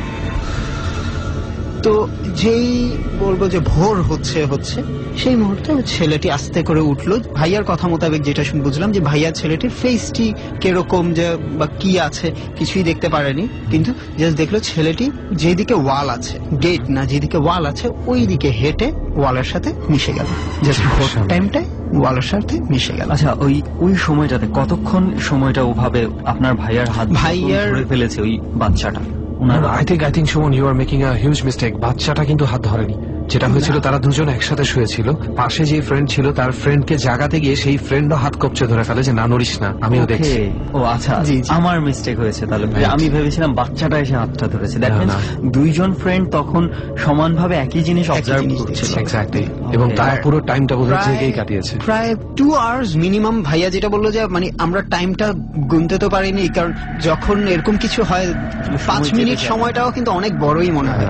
তো ভাইয়ার কাছে যেটা মনে হয়েছিল যে ভাইয়া বললো যে ঘন্টা খানেক, মানে 1-1.5 ঘন্টা, কিন্তু তার কাছে মনে হচ্ছে যে কখন শেষ হবে, এই সকাল কখন হবে, আমরা কখন উঠতে পারবো, কখন রেহাই পাবো এই জায়গাটাতে। তো যখন ভোর হয় তখন কিন্তু ওয়ালের সাথে মিশে যায়। এর পরের যেটা সিচুয়েশন যে সকালবেলা সবাইকে ডেকে তারা তাদের ঘটনাটাই বলে। লন্ডনে যেটা সিস্টেম যে হঠাৎ করেই একটা বাসা খুঁজেও পাওয়া যায় না, যে ছাড়াও যায় না। তো 1 week টাইম নিয়ে সবাই লিভিং রুমে নিচে বিছানা করে সবাই একসাথে ঘুমাতো, পুরো একটা সপ্তাহ একসাথে ঘুমাতো। আর এই 1 সপ্তাহ কোনো রকম ওখানে শেষ করে চলে গেছে। কিছু প্লেস আছে যে প্লেস গুলোর সাথে কিছু ঘটনা এভাবে জড়িত। ইউকের লন্ডন সম্বন্ধে কিন্তু আমরা আগে এরকম অনেক ঘটনা শুনেছি। একজন সরাসরি এসে বলেও গেছে, খুব সম্ভবত তার নাম আশরাফুল ছিল। রাইট। তো এরকম কিছু জিনিস আছে না, আসলে বিশ্বাস করা যায় না। আমি কিছুদিন আগে একটা জিনিস জানতে পেরেছি, একটা ঘটনা যেটা শুনে আমি বিশ্বাসই করতে পারি না। সেটা হচ্ছে পিকে মুভিটা নিশ্চয়ই সবার দেখা হয়েছে। ওটার মধ্যে একটা দৃশ্য আছে, মনে আছে তোর, যে আমির খান যখন একটা টানেলের মতো খুব পুরনো আমলের, রাতের বেলা ও তার রিমোটটা পাচ্ছে না, বসে থাকে, অনেকগুলো সিঁড়ি নিচের দিকে চলে গেছে, এরকম একটা দৃশ্য আছে। ওই জায়গাটা ওটা হচ্ছে নিউ দিল্লিতে আছে, এবং ওটার নাম হচ্ছে আগ্রা সেন কি বৌলি বা এই ধরনের ঢাকা হয়। এবং এটাকে নিয়ে অনেক রিউমার আছে, এবং এটাকে একটা হন্টেড প্লেস হিসেবে কাউন্ট করা হয়। যেটা আচ্ছা। পিকে মুভিতে শুট হওয়ার পর বিষয়টা অনেকটা স্প্রেড হয়ে গেছে, তো Okay. অনেকের একটা অ্যাটেনশন গেছে ওদিকে। তো ওইটাই আমি কিছুদিন আগে আমি নেটে ঘাটাঘাটি করতে গিয়ে আমি এই জিনিসটা জানতে পারলাম। এখানে হচ্ছে কয়েকশো বছর আগে এটা তৈরি করা হয়েছে, এবং এটা তৈরি করা হয়তো কি একসময় পানির যে রিজার্ভার তৈরি করার হ্যাঁ, জন্য হ্যাঁ, হ্যাঁ, হ্যাঁ। এই ধরনের জিনিসগুলো বানানো হতো। আচ্ছা। এবং এখানে খুব সম্ভবত কিছু সুইসাইডের ঘটনাও ঘটেছে, একটা সময় এটা পরিত্যক্ত হয়ে যায়। তারপরে ইন্ডিয়ান কিছু যারা আগারওয়াল কমিউনিটির আছে তারা হচ্ছে এটাকে ডেভেলপ করে, আচ্ছা। এবং অনেকেই বলে যে এটাকে যখন তারা ভিজিট করতে যায়, ঘুরতে যায়, এক এক সময়ে কিছু কিছু অস্তিত্ব অনুভব করতে পারে এখানে। Alright. হয়তো রাতের বেলা গেলে দেখা গেছে যে কাউকে না কাউকে হাঁটাহাঁটি করতে দেখা গেছে। আপনারা একটু ইন্টারনেটে দেখতে পারেন, ওটার মানে পুরো দৃশ্যটা একটু অন্যরকম। অনেকগুলো সিঁড়ি উপর থেকে একদম নিচে কয়েকশো পর্যন্ত। সিঁড়ি নিচে নেমে গেছে, মানে নিচেরটা অন্ধকার, নিচের গুলো আর দেখা যাচ্ছে না। দেখা যাচ্ছে না, এরকম হয়ে যায়। তো ওখানে তারা কিছু নাকি অ্যাক্টিভিটিস শুনতে পায়। তো এটা নিয়ে অনেক ধরনের ঘটনা প্রচলিত আছে, কিন্তু মুভিটা দেখার সময় কি একবারের জন্য মনে হয়েছে এরকম Not একটা at all. প্লেসে Not at এই all. ধরনের ঘটনা ঘটতে পারে। বাট থিংস হ্যাপেন, আসলে কোথায় কি হবে আমরা তো আগে থেকে বুঝি না, কি আর করা। যাই হোক, সানি যেহেতু আমাদের সাথে আছে, সানির আরো এক্সপিরিয়েন্স আমরা শুনি, তাই না? ওকে, আপনি যে দিল্লির যে জায়গাটার সম্পর্কে বললেন, এখান থেকে আমি যেটা বলবো যে এরকম আমাদের ঢাকাতে অনেক জায়গা আছে, এরকম অনেক রকম জায়গা আছে যেটা আমি একটি চিনি, নিজে দেখেছি। Really? আমরা ওখানে যাই, এখনো যাই, নিজেই দেখেছি। ওকে, সেটা হলো কোন যে এলাকায় সেটা? শান্তিনগর বাজার। শান্তিনগর বাজার থেকে বাজারের গলিতে হাতের ডানে গেলে পাশে একটি আছে Some kind of real estate buildings. Real estate buildings আছে। তো ওখানে সেকেন্ড বিল্ডিং যেটাকে বলে 5 তালা। আমরা যখন থেকে আড্ডা দিই ওখানে, ওই বাসাটিতে আসলে কেউ থাকে না, প্রায় 25 থেকে 27 বছর মতো হয়ে গেছে, আচ্ছা, কেউ থাকেই না। তো আমরা মাঝে মাঝেই দেখি যে জানালা বন্ধ, জানালা খোলা, প্রত্যেকটি জানালা খোলা, আবার মাঝে মাঝে একটি জানালা খোলা, আবার সব জানালা বন্ধ। মাঝে মাঝে যারা ওখানে সব সময় থাকে, আমি তো ওখানে আড্ডা দিতে যাই, কিন্তু যারা ওখানেই থাকে ওরা মাঝে মাঝে এটাও এনকাউন্টার করে যে কেউ জানালায় দাঁড়িয়ে আছে, জানালা থেকে বাইরে দেখছে, এরকমও এনকাউন্টার করে। কোন নির্দিষ্ট স্পেসিফিক সময় আছে না? যে কোনো সময় দেখা যে যায়? কোনো সময়, ইভেন দিনের বেলা। কিন্তু সবাই জানে যে ওই বাড়িটাতে আসলে কেউ থাকে না। না, ওই বাড়িতে 25 থেকে 27 বছর কেউ থাকে না। হ্যাঁ, there is a tragic story behind it. ওখানে একটি ওয়াইফ, তার হাজবেন্ড এবং তার ছেলে মেয়ে যেই থাকুক না কেন, আমি অতটুকু শিওর না, পুড়িয়ে মেরে ফেলেছিল। তো যেটার পর থেকে ওই জায়গাটা সবসময় এরকম হন্টেড। আর ইন্টারেস্টিং যেটা, সেটা হলো গিয়ে যে ওখানে সব সময় কারেন্ট বিল আসছে, এবং মানে মিনিমাম ইউটিলিটি বিলটা না, ইউজ করা হয়েছে কারেন্ট। এমনও তো হতে পারে এটা মিটারের কোনো প্রবলেম বা এই ধরনের? না, অনেকভাবেই বন্ধ করার চেষ্টা করেছে, চেক করার চেষ্টা করেছে যে কি হচ্ছে, কেউ আছে কিনা, বা রাতের বেলা কেউ গিয়ে ঢুকে কিনা। না, কেউই নেই, মিটার টিটার যা আছে সবকিছুই ওখানেই আছে, ঠিক মতোই আছে, কিন্তু বিল আসছে। দ্যাট মিনস এটা হচ্ছে কোনো মিস্টেকেনলি হচ্ছে না, এখানে কেউ আছে, মানে কোনো কেউ আছে, ইউজ করছে, কারেন্ট বিল আসছে, পানির বিল আসছে। ইভেন যারা 4 তলায় থাকে তারা শিলপাটার আওয়াজ, কেউ দৌড়াচ্ছে আওয়াজ, মানে উপরে তো বোঝা যায় যে দৌড়াচ্ছে, কেউ থাকলে আওয়াজ শুনছে, সেম আওয়াজ শুনে। কিন্তু হ্যাঁ, কখনো আজ পর্যন্ত কারো ক্ষতি হয়নি বা কারো ক্ষতি করার চেষ্টাও করেনি, কিন্তু এই জিনিসটা এখন পর্যন্ত ওখানেই আছে, এইভাবেই হচ্ছে, এইভাবেই চলছে এখন। ইন্টারেস্টিং, চিন্তা করা যায়। মোটামুটি ঢাকার প্রাণ কেন্দ্র শান্তিনগরে, বেইলি রোডে তো আড্ডা দিতে সবাই আসে। অনেক জায়গায় তো আমরা গিয়েছি, আমরা বেশ কিছু গুলশানের মতো এলাকাতেও এই ধরনের ঘটনা আমরা পেয়েছি। Well, now we'll have to look for some more property. যাই হোক, দেখি কিছু পাওয়া যায় কিনা। এখানেও যাওয়ার একটা অন্য ইচ্ছা আছে ঘটনায় আমাদের। যাওয়ার আগে আমার একটা ছোট্ট একটা প্রশ্ন এই ঘটনাটা নিয়ে, যেটা হচ্ছে এই 25 থেকে 27 বছরে কেউ কি ওই ফ্ল্যাটে থাকার চেষ্টা করেছে? কেউ ঘটনার কিছুদিন পর, কোন ঘটনার, যেটা মানে মৃত্যু যে হলো, পুড়ে মরে গেল, তার কয়েক মাস পর একজনই ভাড়াটিয়া আসে, যার এই জাস্ট প্যারানর্মাল, যেরকম রুমে কেউ দৌড়াচ্ছে, মানে কিছু বিভিন্ন আওয়াজ, জিনিস observe করেছে কিছু জিনিস অবজার্ভ করলো আর কি, যে কান্নার আওয়াজ, এরকম অনেক রকম আওয়াজ পাওয়ার পর জাস্ট চলে গিয়েছে।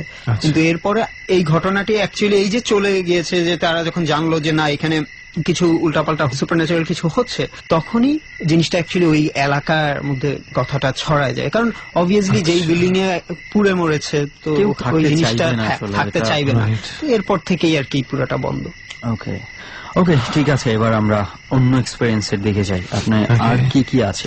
আমি আরেকটি যেটা বলবো সেটা হলো গিয়ে আমার আপন ফুপুর সাথে হয়েছে।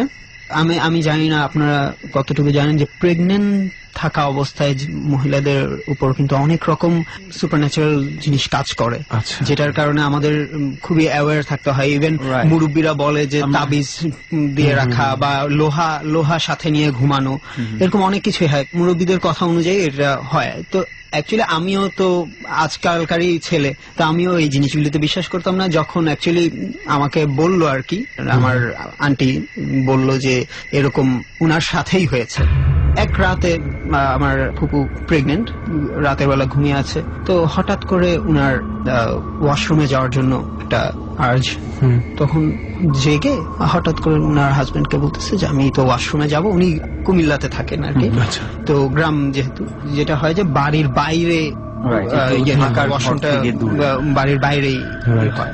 হাজবেন্ডকে যখন বললো যে আমি একটু ওয়াশরুমে যাব, একটু চলো আমার সাথে, তো উঠে গেট খুলে যখন বের হলো, তো আমার আঙ্কেল আর কি হেঁটে সোজা যাচ্ছে আর আমার আন্টি পিছন পিছন। তো আন্টির মনে খুব রাগ উদ্দেশ্য মতো লাগলো যে আমি প্রেগনেন্ট, আমি রাতের বেলা আমাকে যেই মানুষটি আমাকে সবসময় ধরে নিয়ে যায়, আজকে সে আমার সামনে সামনে হাঁটছে, আমি পিছন পিছন হাঁটছি, এরকম কেন হবে। তো এরকম যেতে যেতে ওয়াশরুমের কাছাকাছি পর্যন্ত চলে যায়। তো হঠাৎ করে তার মাথায় একটা জিনিস স্ট্রাক করে যে আমি কার সাথে যাচ্ছি। কেন, সে তো তার হাজবেন্ডের সাথে যাচ্ছে। না, তার হাজবেন্ড তো চিটাগং, আমি কার সাথে যাচ্ছি তাহলে? পাশে শুয়েছিল না? অবভিয়াসলি পাশেই ছিল, নাহলে ঘুম থেকে উঠে তো ডাকলো যে চলো আমি ওয়াশরুমে যাব। উনি বের হয়ে অনেকটুকু যাওয়ার পর উনার মাথায় স্ট্রাক করলো যে আমি যাচ্ছি কার সাথে, আমার হাজবেন্ড তো চিটাগং, সে তো গতকাল বিকেলেই তো চিটাগং গেল, আমি তো জানি চিটাগং গেল, তাহলে আমি কার সাথে যাচ্ছি। ওখান থেকেই উনি চিৎকার দিয়ে দৌড় দিয়ে বাসায় ঢুকেই অজ্ঞান হয়ে পড়ে যায়। আর সবচেয়ে ট্র্যাজিক যেটা হলো সেটা হলো গিয়ে এরপরে উনার বাচ্চার মৃত জন্মগ্রহণ করে। তো যেটা বা গ্রামের দেশে যেটা বলা হয় যে এরকম যখন হয় পিশাচ বলে আর কি, এগুলোকে পিশাচ বলে। এই পিশাচরা নাকি যেই জানটা থাকে, নবজাতক যে জানটা থাকে, তাকে নাকি নিয়ে চলে যায়। তো এই অনুযায়ী বললো যে এটা নাকি নিয়ে চলে গেছে, ওইটা জাস্ট অতটুকু পর্যন্ত নিয়ে যাওয়া হয়েছে ওনাকে, যাতে এই জানটা নিতে পারে।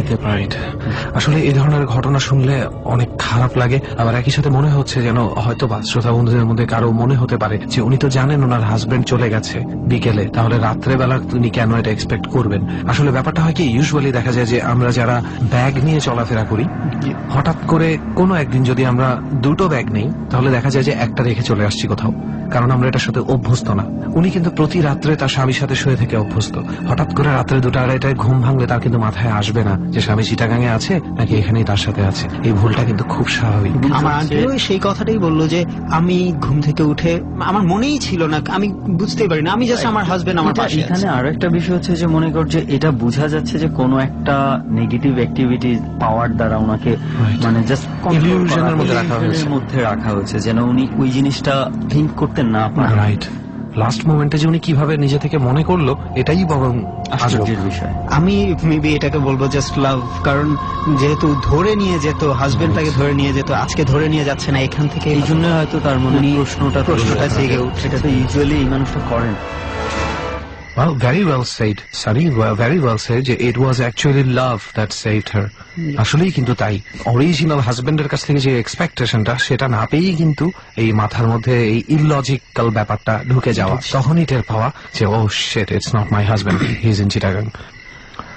আর পরের দিকে আমরা আমার যেটা আরেকটি যেটা এটা আমার খালার সাথে, আপনার হয়তো আমার ফ্যামিলির সাথে অনেক কিছুই হয়েছে। আমার খালার সাথে যেটা হলো সেটা, উনিও গ্রামে, আমাদের গ্রাম ফেনীতে, উনিও ফেনীতে ছিলেন, ফেনীতে খালা থাকেন। ফেনীতে যখন উনার বিয়ের পরে যাওয়া হয়, উনি কিন্তু ঢাকা থেকে অ্যাকচুয়ালি ফেনীতে যায়। তো সবাই উনাকে বলতো যে মানে আমার খালুর যে বাড়িটা, বাড়ির আশেপাশে বা রাতের বেলা বাড়ির পিছনে যেতে না, মানা করতো, কারণ ওই জায়গাটা সবাই বলতো যে একটু খারাপ আছে, কিছুই হয়তোবা নাই, কিন্তু তবুও বলতো যে রাতের বেলা, হয়তোবা নতুন বউ হিসাবে বলতো যে পিছনে না যাওয়াটা। এমনিতেও গ্রামের বাড়ির দিকে, গ্রামের দেশগুলোর দিকে মানে একটা ডিফাইন্ড স্পট হয়েই যায়, কিভাবে থাকেই যে এখানে খারাপ বা। তো তো এরকম অবস্থায় তো উনিও যখন প্রেগনেন্ট হয়, আমার খালুও অ্যাকচুয়ালি চিটাগংয়েই ব্যাংকে জব করতেন। ওকে। তো খালু চিটাগংয়ে থাকতো, আর ওখানে ওনার আত্মীয়রা সবাই আছে। রাতের বেলা যখন ঘুমাতো, যখন হঠাৎ করে একটা ফিলিং হতো যে খারাপ কিছু নেগেটিভ ফিলিং, জাস্ট খারাপ কিছু। তো খালা যখন ঘুম ভেঙে যেত এই ফিলিং থেকে, উঠেই খুবই মানে একটা জঘন্য বাজে একটি দৃশ্য, সেটা হলো গিয়ে বিছানায় উনি শুয়ে আছে, বিছানার বাইরে মশারি বাইরে একটি উলঙ্গ একটি ছেলে, 8-9 বছরের ছেলে, উলঙ্গ একটি ছেলে দাঁড়িয়ে আছে ওনার দিকে তাকিয়ে। ঘরের ভেতরে উলঙ্গ একটি ছেলে। মানে আমি মনে করি বাচ্চাদেরকে যতই আমরা বলি না কেন যে খুবই সুন্দর দেখতে, ভালো, এই কিন্তু রাত্রে 2:30-3টার দিকে যদি একটি উলঙ্গ ছেলে দাঁড়িয়ে থাকে আপনার সামনে, মানে this is not acceptable actually. তো উনি ভয় পেয়ে কয়েকবারই মানে চিল্লায় উঠে যে আমাকে বাঁচাও, ধরো, এরকম। এটা কয়েকবারই দেখেছে না? জি, এটা অনেকবার, এবং জিনিসটি রিপিট হয়েছে অনেকবারই। একই জিনিস, কোনো ক্ষতি করছে না, কিচ্ছু না, একই জিনিস দাঁড়িয়ে আছে উনার দিকে তাকিয়ে। এবং মানে বাচ্চাটার বয়স কত হবে? 8-9 বছর, 8-9 বছরের মধ্যে আর কি। তো এরকম অনেকবার দেখেছে, মানে 1বার 2বার 3বার এরকম না, আচ্ছা, এরকম অনেকবার হয়েছে। এবং এটা কি কোনো নির্দিষ্ট টাইম ছিল নাকি দিনে, দুপুরে, রাতে, যে কোনো সময়? শুধু রাতের বেলা যখন উনার অটোমেটিক্যালি ঘুম ভেঙে যেত, তাকে দেখতো যে এরকম। তো মাঝে মাঝে হ্যাঁ, একটা জিনিস আমি জাস্ট একটু উল্লেখ করবো যে প্রথম দূরে দাঁড়িয়ে ছিল, আস্তে আস্তে কাছে, একটু কাছের দিকে, যেমন লাস্টের দিকে একদম বিছানার একদম পাশেই, উনার পাশেই, বিছানার পাশেই চোখটা খুলেই দেখতে পেয়েছে একটা বাচ্চা ছেলে দাঁড়িয়ে আছে, তাও উলঙ্গ। তো এই জিনিসটা দেখে মানে বারবারই চিল্লায় ওঠা যে উনাকে অনেকবার তাবিজ দেওয়া হয়েছে, উনাকে অনেকবার হুজুরা এসে ঝাড়ফুঁক করে গেছে যে এরকম কিছু যাতে না হয়, কিন্তু কোনো লাভ কিন্তু হচ্ছিল না। যেটা এরপরে এক্সট্রিম সিচুয়েশন যেটা হয় সেটা হলো গিয়ে এরকম ওয়ান নাইট উনি ঘুমে আছে, সেম ভাবেই ওনার ঘুম ভাঙলো, কিন্তু এরপরের জিনিসগুলি আর সেম রইল না। যে উলঙ্গ ছেলেটি পাশে দাঁড়িয়ে থাকতো, সেই ছেলে আজকে তার পাশে শুয়ে আছে এবং তার দিকে তাকিয়ে। বিছানায়? জি, বিছানাতেই শুয়ে আছে। এটা দেখে উনার যেটা চিল্লানোর যে মাত্রাটা ছিল, যে ভয়ঙ্কর, মানে অনেক জোরে চিল্লায়, শক খেয়ে অনেক চিল্লানোর পর তো সবাই অ্যাকচুয়ালি জড়ো হয়ে গেছে, সবাই চলে আসছে। আর তারপর দিন সকালবেলা যেটা হয় যে উনার অনেক উনার জ্বর আসলো। তারপর যখন যেটা হলো যে উনারও, আমার খালারও প্রথম বেবি মৃত জন্ম দিল। তো এই সেম দোনোটা কাহিনী মোটামুটি সেম, এই কারণেই বলা যে প্রেগনেন্ট থাকা অবস্থায় প্লিজ মানে খুব ভালোভাবে টেক কেয়ার। প্রেগনেন্ট থাকা অবস্থাতে এমনিতেই একটু এক্সট্রা কেয়ার নিতে হয় বিভিন্ন কারণে, সেটা মেডিকেলগত, তার স্বাস্থ্যগত, মায়ের স্বাস্থ্য, বাচ্চার স্বাস্থ্য, সব দিক থেকেই একটা পরিবারের সাপোর্ট লাগে, খাবার দাবার সবকিছুতেই একটু এক্সট্রা কেয়ার নিতে হয় মুরব্বীদের মতামত অনুসারে। তো কিছু কিছু জিনিস তাদের মেনে চলতে হয়, সন্ধ্যার সময় এগুলা, তারপরে ওই বিভিন্ন টাইমের বিষয়গুলো, এখানে যাওয়া, চন্দ্রগ্রহণ, সূর্যগ্রহণ, মেনে চলতে বলা হয়, মেনে চলা উচিত। কারণ কি, আমি একটা জিনিস বলতে চাই যে দ্য মডার্ন ওয়ার্ল্ড এখন অনেকেই এই ধরনের ব্যাপারগুলোতে বিশ্বাস করে না, যে এরকম কিছু হতে পারে না। ওকে ফাইন, আমরাও আপনাদেরকে বলছি আসলে এরকম কিছু হতে পারে না, কিন্তু যদি হয় অ্যাক্সিডেন্ট আপনার নিজের সাথে ঘটিয়ে বিশ্বাস করার চেয়ে আগেই বিশ্বাস করা ভালো নয় কি? সেটাই। ওকে, আমরা নেক্সট কোনো কি এক্সপেরিয়েন্স আছে যেটা আপনি শেয়ার করতে চান? আর এখন আমি আমার যেটা বলবো যে আমার লাস্ট এক্সপিরিয়েন্স, যেটা আমার বিশ্বাস নিয়ে এসেছে সুপারন্যাচারাল এইসব জিনিসের উপর। ডর মানে ভয়, হন্টেড বাই প্রাণ মিস্টার ম্যাঙ্গো ক্যান্ডি। যেটা আমার বিশ্বাস নিয়ে এসেছে সুপারন্যাচারাল এইসব জিনিসের উপর। আমি যেটা ফেস করেছি, যেটার পর থেকেই আমি এত কিছু, যত কাহিনী যেগুলি আমি ছোটবেলা থেকে শুনে এসেছি, হয়তো বা বিশ্বাস করিনি, আমার সাথে হওয়ার পর থেকে এগুলি সব কাহিনী আমি মন থেকে বিশ্বাস করলাম। আচ্ছা, সেটা হলো আমি ঢাকাতেই বড় হয়েছি, এসবের উপর তো যেহেতু বিশ্বাস নেই, আমার সাহসটাও ওরকমই ছিল যে কিছুই হবে না, এগুলি তো নেই।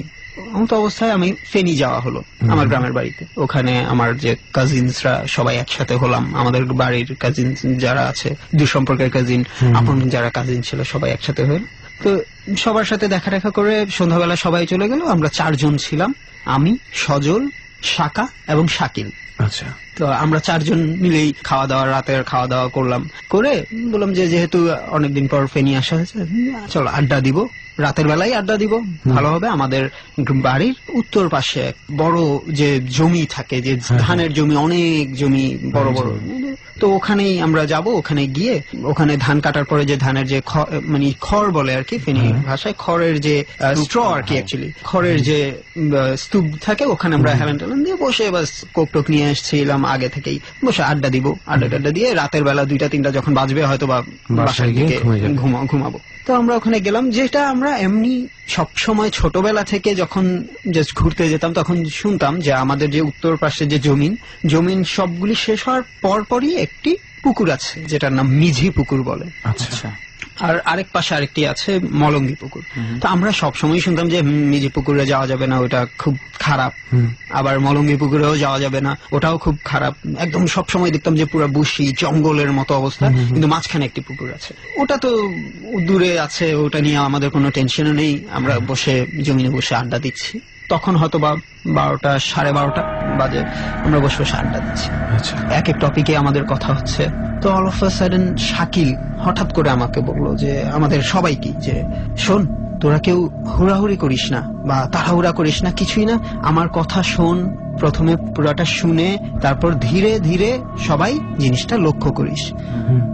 তখনই ইনস্টিংক্ট কাজ করলো যে আচ্ছা, সামথিং ইজ হ্যাপেনিং, এবং দেয়ার ইজ সামথিং নেগেটিভ, যেটা নর্মাল কিছু না।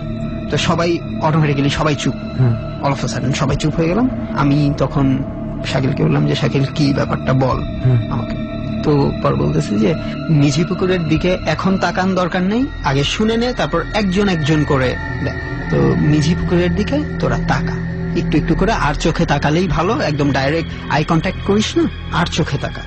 আমি বললাম যে ওকে।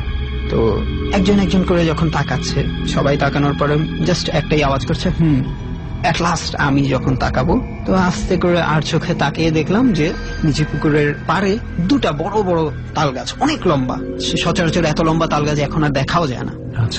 গরমের দিন, একটা ফোঁটা বাতাস নেই আমাদের ওখানে, বরঞ্চ আমরা ঘামাচ্ছি, এরকমও হয়েছে, রাতের বেলাও ঘামাচ্ছি, এরকম একটা অবস্থা, এক ফোঁটাও বাতাস নেই।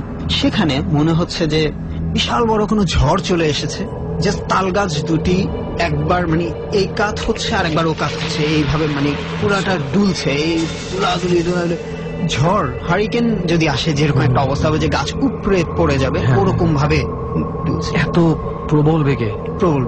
আমি তখন নিচে তাকিয়ে বললাম যে আমি তো দেখলাম, এটা কি হচ্ছে, এটা কেন হচ্ছে। মানে আমি যেহেতু ঢাকা থেকে আসছি, হ্যাঁ সাহস ঠিক আছে, কিন্তু এটা দেখার পর তো আর সাহস আমার ভিতরে আর নেই।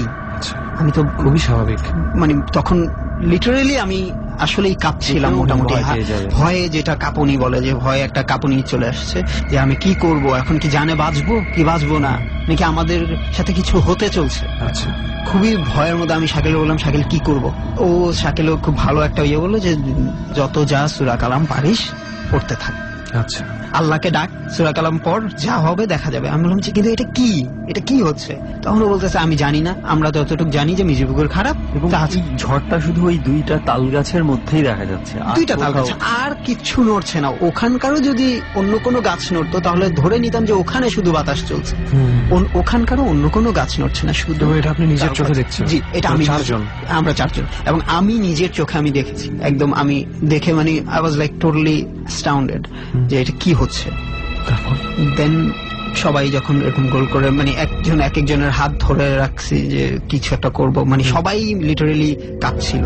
তো অল অফ আ সাডেন 2টো গাছ, অ্যাজ ইফ ওখানে কোনো ঝড় হচ্ছিল না, ওখানে কিছুই হচ্ছিল না, জাস্ট দুলতে দুলতে হঠাৎ স্টিল, 2টার মধ্যে কোনো নড়াচড়া নেই। ইভেন কখনো যে নড়ছিল, হয় না যে একটা গাছ নড়তে নড়তে থেমে গেলে পাতা টাতা একটু নড়ছে, ঢালপালা নড়ছে, না, সব কিছু একদম স্টিল পুরো। তো এটাও সবাই লক্ষ্য করলো যে অল অফ আ সাডেন এই জিনিসটা স্টিল হয়ে গেল। দেন আমি বলবো যে সবার মধ্যেই এতটাই কিউরিওসিটি যে আমরা আর চোখে তাকানোর মতো আর কোনো উপায় ছিল না, সবাই একসাথেই ওদিকে তাকিয়ে আছে যে কি হচ্ছে, দুলতে দুলতে এইভাবে থেমে গেল। দেন আমি বলবো আমরা 4 জন প্রত্যক্ষদর্শী যেটা দেখেছি আমরা, দিস ইজ ট্রু, 2টো তাল গাছ থেকে 2টো সাদা সামথিং, ওটার কোনো আকৃতি ছিল না, ও জাস্ট আলোর মতোই কোনো আকৃতি নেই, কিছু নেই যে আমি বলবো যে কেউ উড়ে গিয়েছে, না কিছুই না, কোনো আকৃতি নেই, দুটো সাদা সামথিং যেটা কি জানি না উড়ে চলে গেল। দুটো তাল গাছ থেকেই দুটো? হ্যাঁ, একটা তাল গাছ থেকে একটি, আরেকটা তাল গাছ থেকে একটি, দুটোই উড়ে চলে গেল। এবং মানে উড়ে যেতে যেতে যে মানে অনেক দূর পর্যন্ত আমরা দেখছি তা ওটা ওখানেই মানে মিলিয়ে মুহূর্তের মধ্যে গেল আর নাই এই। And that was two white objects. আর কোনো এটার কোনো আকৃতি না, নাই, এটার কোনো আকৃতি ছিল না। এগুলো কি জ্বলন্ত আগুনের মতন ছিল না না। জাস্ট আলো? না, আলো, white, this is totally white something, যেটা একটু জ্বলছে, জাস্ট উড়ে চলে গেল। আমি এটা দেখে মানে লিটারেলি 4 জনের অবস্থা খুবই মানে আমি বলবো কাঁদো কাঁদো অবস্থা, আমরা কান্না করে দিব এরকম একটা অবস্থা হয়ে গেছে। শাকিল বললাম, শাকিল কি করবো এখন?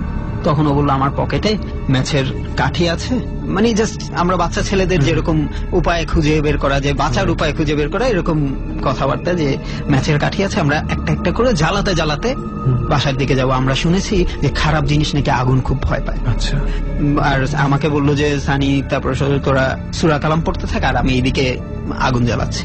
তো এই একটা করে 4 জন 4 হাত ধরে একই সাথে হাত ধরে একটা একটা করে আগুন ম্যাচের কাঠি জ্বালাচ্ছে। আমরা সূরা কালাম জোরে জোরে পড়ছি, আমরা কোনো মনে মনে পড়ছিলাম না, জোরে জোরে পড়ছি, জাস্ট মানে গিভ আস সাম পাওয়ার, নিজেদের ভিতরে আত্মবিশ্বাসটা বাড়ানোর জন্য সূরা কালাম পড়ছি আর ওদিক দিয়ে ও একটার পর একটা কাঠি দিয়ে আগুন জ্বালিয়ে যাচ্ছে। তারপর আমরা সুন্দর মতো যখন ওখান থেকে কোন রকম বেঁচে চলে আসা, যেটাকে বলে, আমার কাছে মনে হয় যে আমি বেঁচে চলে আসছি। কারণ আমি জানি না যদি সাদা দুটি জিনিস কি জানি না, যদি খারাপ কিছুই হয়ে থাকে এবং ওরা যদি আমাদেরকে লক্ষ্য করতো, হয়তো বা we could have been in trouble. Right. Thank you Sunny আমাদের সাথে এত অসাধারণ কয়েকটা স্টোরি শেয়ার করার জন্য। One of them was from you, the last one, যেটা তুমি নিজেই এক্সপিরিয়েন্স করেছো।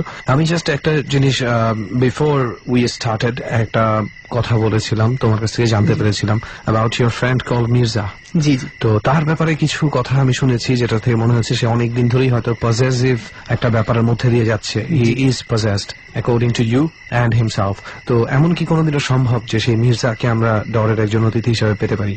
অবশ্যই আমি আমার ফ্রেন্ডকে বলবো, যেটা আমি আজকে আপনাদের সাথে শেয়ার করে যেটা আমার কাছে যে ভালো লাগছে, আমি মনে করি ওর কাছেও ভালোই লাগবে, ও আসবে অবভিয়াসলি। এবং আমি যেটা বলবো আপনাদের জন্য বলে যাচ্ছি যে ওর সাথে খুবই ভয়ঙ্কর কিছু ঘটনা ঘটে এবং ও সবসময় এতটুকু বুঝতে পারে যে ওর সাথে কেউ না কেউ আছে। সো আমরা পুরো ডর টিম মির্জাকে ওয়েলকাম করার জন্য অপেক্ষায় থাকছি কোন একটা জার্নিতে। আমরা আশা করি এর মাঝে যদি সানির সাথেও কিছু ঘটে যায় তাহলে সেও তো সাথে আসবেই। অফকোর্স, একবার যেহেতু ডরে এসে গেছে, দ্যাট মিনস ডরের একজন মেম্বার বেড়ে গেছে, প্রতি সপ্তাহেই সেটা অনেক বড় হচ্ছে। সো অনেক ধন্যবাদ সানি যে আমাদের এই জার্নিতে এসে আপনি আপনার এই স্টোরিগুলো শেয়ার করেছেন। এবং আই থিঙ্ক যে এখান থেকে অনেকে অনেক কিছু শিখতে পেরেছে, বুঝতে পেরেছে, আবার অনেকের অনেক কিছুকে ইলজিক্যালও মনে হতে পারে। সো প্রত্যেকের লজিক, প্রত্যেকের বিচার বিবেচনা তার কাছে আমরা রেখে আপাতত আমরা নেক্সট অতিথির কাছে যেতে চাই। Thank you thank you. Right, so আবার আমরা আরেকজন অতিথির কাছে এখন যাব। এতক্ষণ সানির কাছ থেকে আমরা বেশ কিছু স্টোরি শুনলাম, সানির স্টোরি আর সজলের স্টোরি। দুজনের স্টোরির মধ্যে কিন্তু একটা জায়গায় একটু মিল ছিল, কিন্তু একজন বলছিল পজেসড সে নিজেই, আবার আরেকজন পজেসড হওয়া অনেকের কথা বললো, প্লাস মির্জা নামের একজনের খবরও দিয়ে গেল যে কিনা বলতে চায় সে নিজেও পজেসড। ওকে, এবং যার অপেক্ষায় আমরা আছি, আমরা কোনো একদিন মির্জাকেও কোনো একটা জার্নিতে পাবো সেইটা প্রত্যাশা করি। তো আরো একজন এই মুহূর্তে আমাদের সঙ্গে আছে এবং উনার কি কি এক্সপিরিয়েন্স আছে সেই এক্সপিরিয়েন্স গুলো আমরা একটু শুনতে চাই, এবং সেই সাথে সুমন আর রেহানেরও যদি কোনো কিছু জানার থাকে তার কাছ থেকে জানবে, আপনাদেরকে জানানোর থাকলে সেটা জানাবে। আপাতত আমরা অতিথির কাছেই চলে যাচ্ছি। প্রথমে একটু আপনার পরিচয়টা জানি আমরা। আমার নাম মোহাম্মদ শফিকুল ইসলাম, আমি বগুড়া শেরপুর থেকে আসছি। ওকে, তো অনেক ধন্যবাদ জানাই প্রথমেই সেই সুদূর বগুড়া শেরপুর থেকে আপনি আমাদের এই জার্নিতে এখান পর্যন্ত চলে এসছেন। আমরা ডট টিমের কাছে যেটা শুনেছি যে আপনার বেশ কিছু এক্সপিরিয়েন্স আছে এই সুপার ন্যাচারাল বিষয়গুলো নিয়ে। সো আমরা সময় নষ্ট না করে শুরু করি যে আপনি ফার্স্টে কোন এক্সপিরিয়েন্সটা শেয়ার করতে চান। প্রথমে আমার ঘটনাটা মনে পড়তেছে যে 2008 সালের ঘটনা। আমার বাড়িটা তো মানে শিরোয়া বটতলা, আর আমাদের পাশের গ্রামটা বুঝিনি, আরেকবার বলবেন? আমাদের বাড়িটা মানে গ্রামের নামটা হচ্ছে শিরোয়া বটতলা। আচ্ছা, কোন এলাকায়? এটা বগুড়া শেরপুরে। আচ্ছা, ওকে। আর ঘটনাটা ঘটে 2008 সালে শীতের দিনে আমাদের পাশের গ্রামের নামটা হচ্ছে কানাইকান্দর। আচ্ছা। তো ওখানে একটা মসজিদে সভা হচ্ছিল, ইসলামী জালসা। তো ওখান থেকে আমি রাত্রে ঠিক 12টা ওভার হয়ে গেছে, তখন আমি বাড়িতে আসতেছিলাম। তো এখানে বলা দরকার, আমি কিছু তেলে ভাজা কিছু জিনিস মানে খাইছিলাম, জিনিসটা নাকি এই কারণেই হয়েছিল। তো রাস্তার ভিতর মানে আসতেছি, তো হঠাৎ করে দুইটা কুকুর, মানে খুব কালো কুচকুচে কুকুর, মানে আমার সামনে পড়ে, মানে আমার সাথে সাথে প্রায় হাঁটতেছিল। আচ্ছা। তো জিনিসটা আমার একটু অস্বাভাবিক মনে হলো যে যদি কামড় দেয়। তো কিছু দূর আসার পরে হাতের কাছে একটা মানে লাঠি জাতীয় কিছু পাইছি। তো তারপরে সেটা দিয়ে কুকুর মানে গায়ে ছুঁড়ে মারি। তো কুকুর দুইটা আমার পেছন দিক দিয়ে চলে যায়। আচ্ছা। এর কিছু দূর মানে 3-4 মিনিট হাঁটার পরে তো হঠাৎ করে দেখি যে একটা কালো, খুবই কালো, মানে যেটা বলার মতো না, একটা বিড়াল। তো শুধু মানে পায়ের এদিক দিয়ে মানে দুই পাশের মাঝখান দিয়ে যাচ্ছে, আবার মানে সামনে মানে খুব পায়ের সাথে মানে লাগতেছে, মানে আপনার পায়ের সাথে ঘেসে ঘেসে বারবার যাওয়া আসা করছে। হ্যাঁ, বারবার যাওয়া আসা করতেছে। তো জিনিসটা আমার খুব বিরক্ত মনে হয়। তো তখন আমি বিড়ালটাকে একটা লাথি মারি। তো লাথি মারার পরে মানে বিড়ালটা আমার পায়ের কাছ থেকে মানে চটকে যা অনেক দূর পড়ে যায়। আচ্ছা। কিন্তু পড়ে যাওয়ার পরে আমি স্বাভাবিক কিছু দূর আসার পরে হঠাৎ আমার খেয়াল হলো যে বিড়ালটাকে যে আমি লাথি মারলাম, কিন্তু আমার পায়ে কোনো স্পর্শ মানে অনুভব আমি করিনি। আচ্ছা। তো জিনিসটা আমার কাছে অস্বাভাবিক মনে হলো। অনেকটা বাতাসে লাথি মারার মতো মনে হয়েছে। মনে হলো যে আমি শূন্যে লাথি মারলাম। আচ্ছা। তো এরকম তখন আর কোনো কিছু ঘটেনি। তো আমি বাড়িতে আসার পরে আমার বাড়ির সীমানায় পা রাখার পরেই আমার গায়ের ভিতরে একটা মানে ঝাঁকি দেয়। তো ঝাঁকি দেওয়ার পরে মানে অলরেডি কয়েক সেকেন্ডের ভেতরে আমার শরীরে খুব প্রচন্ড জ্বর। তো আমার ওয়াইফ, আমার মা, ওনারা আমাকে দেখে প্রাথমিক চিকিৎসা দেওয়া। হ্যাঁ, প্রাথমিক চিকিৎসা দেওয়ার পরে তো তারা মানে আমি যখন বিছানায় মানে শুয়ে পড়ি জ্বরের কারণে, আমি এটুকুই বলতে পারি। তো তারপরেরটুকু আমার পরিবারের কাছ থেকে শোনা যে আমার শরীরে প্রচন্ড শক্তি, 2-3 জন মানুষ এসব আমাকে ধরে রাখতে পারতেছে না। তো যখন তারা জিনিসটা বুঝে যে এই জিনিসটা মানে প্যারানরমাল জাতীয় কিছু। আচ্ছা, ধরে রাখতে পারছে না এটা বলতে কি আমরা এটা বুঝবো যে আপনি কোথাও চলে যেতে চাচ্ছিলেন? মানে আমি কেউ আমার হাত ধরলে বা কেউ সেবা করতে আসলে মানে আমি তাকে মানে দেখতে পারতেছি না, সহ্য করতে পারতেছি না। আচ্ছা। মানে রুমের ভিতর কোনো লোক দেখতে পারতেছি না, মানে অসহ্য লাগতেছে। তো তারা জিনিসটা বোঝার পরে আমার পাশের বাড়িতে আমার এক কাকা আছে, তো উনি এই জাতীয় অনেক কিছু জানেন, মানে হুজুর টাইপের। তো ওনাকে নিয়ে আসার পরে উনি আমার চিকিৎসা করার পরে জিনিসটা মানে তখন একদম মানে ইয়া হয়ে যায়, তারপরে আর কোনো সমস্যা করেনি। আচ্ছা। তো তখন নাকি আমার কাকা বলছিল যে এই জিনিসটা শ্মশান ঘাটি থেকে আসছে, মানে শ্মশান ঘাট থেকে আসছে। তো পরে তো সকালবেলা সবাই যখন জিজ্ঞাসা করলো যে শ্মশান ঘাট থেকে কিভাবে আসলো, তখন ব্যাপারটা আমার মনে পড়লো যে ঠিক 2 বছর আগে 2006 সালের প্রথম দিকের ঘটনা। আমি এক লোককে মানে ব্ল্যাক ম্যাজিক করতে দেখি কিছু, মানে একটা গরম রড, সেই আগুনের মতো লাল রড, সেই রডটা হাত দিয়ে ধরে, তো ধরে কিছু ব্ল্যাক ম্যাজিক মানে দেখাচ্ছিল একটা গোপনীয় কাজের জন্য। তো আমি পরে ভাবলাম যে এটা তো কেমিক্যাল দেওয়া হতে পারে। তো পরে আমি সেটা শিওর হলাম, একদম কনফার্ম যে এটা কোনো কেমিক্যাল ছিল না, আসলে এটা মানে প্যারানরমাল কোনো কিছু ছিল। তো তারপরে আমি এই ব্ল্যাক ম্যাজিকের প্রতি খুব মানে আগ্রহ প্রকাশ করি। আচ্ছা। তো যার কারণে আমি এটা শেখার জন্য অনেক মানে আগ্রহটা দেখাই ওই লোকটির কাছে। হ্যাঁ, ওই লোকটির কাছে আগ্রহ দেখাই। তো উনি রাজি হয়, তো আমাকে বলে যে তোমাকে কয়েকটা জিনিস সংগ্রহ করতে হবে। তো আমি তখন রাজি হলাম। উনি বলল যে শ্মশান ঘাট থেকে 1 মুঠ মাটি আর একটা মানুষের যে শরীরের যে কোনো একটা অংশের একটা কঙ্কাল হয়ে গেল। তো আমাদের বাড়ি থেকে ঠিক পূর্ব দিকে নদী আছে, নদীর ওপারে হিন্দু পাড়া আছে। তো 3-4টা গ্রাম হিন্দু পাড়া, তো ওরা সব হিন্দু ওই শ্মশান ঘাটিতে এসে পড়ায়। তো আমি জিনিসটা সময় আসলো, উনি একটা কথা বলতে ভুলে গেছি যে উনি আমাকে বলছিল যে এটা আমাবস্যা রাত্রি নিতে হবে। তো আমি তখন একটু মানে অ্যাডভেঞ্চার ছিলাম, মানে যখন কোনো ভয় কাজ করতেছিল না। তো শ্মশান ঘাটিতে আমি সেদিন যাই রাত 12টার পরে এটা। আচ্ছা। তো যাওয়ার পরে আমি যখন মাটিটা নিই, মাটিটা নেওয়ার পরে আমি ওই জায়গায় একটা মানে এক হাত একটা লোহার শাবল নিয়ে দেই। তো ওটা খুঁড়ে যখন একটা হাড় আমি বের করে নিয়ে আসি, তো নিয়ে আসার পরে অনেক ঘটনা ঘটে আমার সাথে, যেমন কুকুর, বিড়াল, এইগুলা জিনিস আমার খুব মানে সামনে খুব সমস্যা করতেছিল। তো আমি কোনো কিছু তোয়াক্কা না করে আসি, আমার কোনো সমস্যা হয় না। তো এটা আমার 3 দিন পরে আমার ঘরের ভিতরে আমি একদিন শুয়েছিলাম। তো রাত্রে আমি শুয়ে আছি, মানে বই পড়তেছিলাম। তো হঠাৎ করে আমি লক্ষ্য করলাম যে আমার ঘরের দরজার সামনে একটা মেয়ে মানুষ দাঁড়ানো, মানে সে সাদা পোশাক পরা, খুব সুন্দর একটা মেয়ে মানুষ। তো জিনিসটা আমি খুব অবাক হয়ে গেছি যে মেয়ে মানুষ আমার ঘরে আসবে কোত্থেকে। তো মেয়েটা খুবই সুন্দর ছিল। তো আমার দিকে তাকায় সে একটু মুচকে হাসলো। হাসার পরে মানে সেটা ওই ধোয়ার কুণ্ডলী যেমন ধীরে ধীরে ছড়ায় পড়ে, সেরকম জিনিসটা সে মিলাই গেল। জিনিসটা দেখার পরে আমি খুব আটকে উঠি। আমি এটা বুঝতে পারি যে হয়তো এই শ্মশান ঘাটের ঘটনা থেকে হয়তো সে আসছে আমার পেছনে। আচ্ছা আচ্ছা, এইভাবে সে আমার সাথে থাকে, মানে আমি এটা বুঝতে পারি না।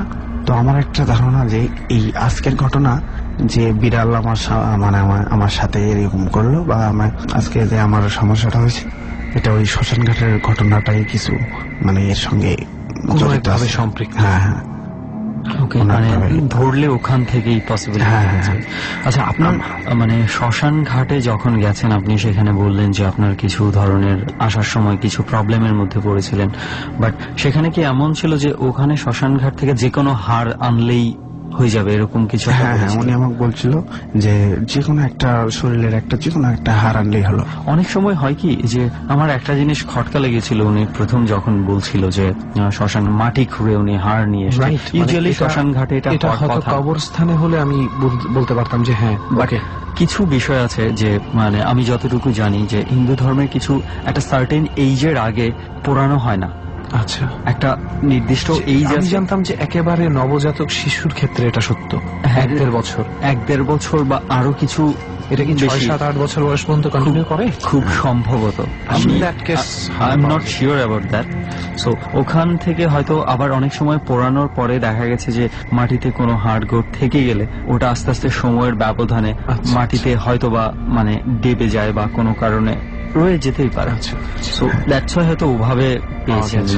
আসলে ব্যাপারটা হিন্দু ধর্মে অনেক কিছু মানে নিয়ম কারণ আছে, যে কিছু বাচ্চা বা অপ্রাপ্ত বয়স্ক বা অনেক, যাই হোক আমি জানি না, তবে এটা দেখছি যে কিছু কিছু মানুষ মানে কবর দেয়। ডর মানে ভয়।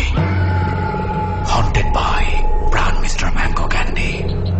অনেক কিছু মানে নিয়ম কারণ আছে, যে কিছু বাচ্চা বা অপ্রাপ্ত বয়স্ক বা অনেক, যাই হোক আমি জানি না, তবে এটা দেখছি যে কিছু কিছু মানুষ মানে কবর দেয় বা আধা শোয়া করে রাখে বা ওরকম কিছু মানে ইয়া হতে পারে। তবে আমার এই হাড় বের করতে অনেক সময় লাগছে, অনেক জায়গায় ঘুরতে হয়েছে।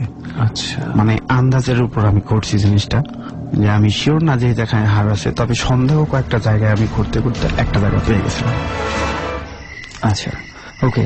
তো এই ছিল আপনার ঘটনাটা, প্রথম ঘটনা যেখানে আপনি মনে করছেন যে ঠিক ওখান থেকে ওই হাড়টা আনার সাথে সাথে কোনো কিছু একটা আপনাকে ফলো করেছে, যেটা আপনার বাসা পর্যন্ত চলে আসছে, আপনি বাসায় দেখতে পেয়েছেন যেটাকে, ওটাই কোনো একটা অজানা কারণে সেটা মনে হয় প্রথম 2 বছর কোন রকম কোন এফেক্ট ফেলেনি, হয়তোবা ওইভাবে সুবিধাও করতে পারেনি, হয়তোবা কোনোভাবে চেয়েছে যে সুবিধাজনক সময় যেন ওনাকে অ্যাটাক করা যেত। আমার মনে হয় এখানেও সেই সেম ব্যাপারটা লক্ষ্য করা যাচ্ছে।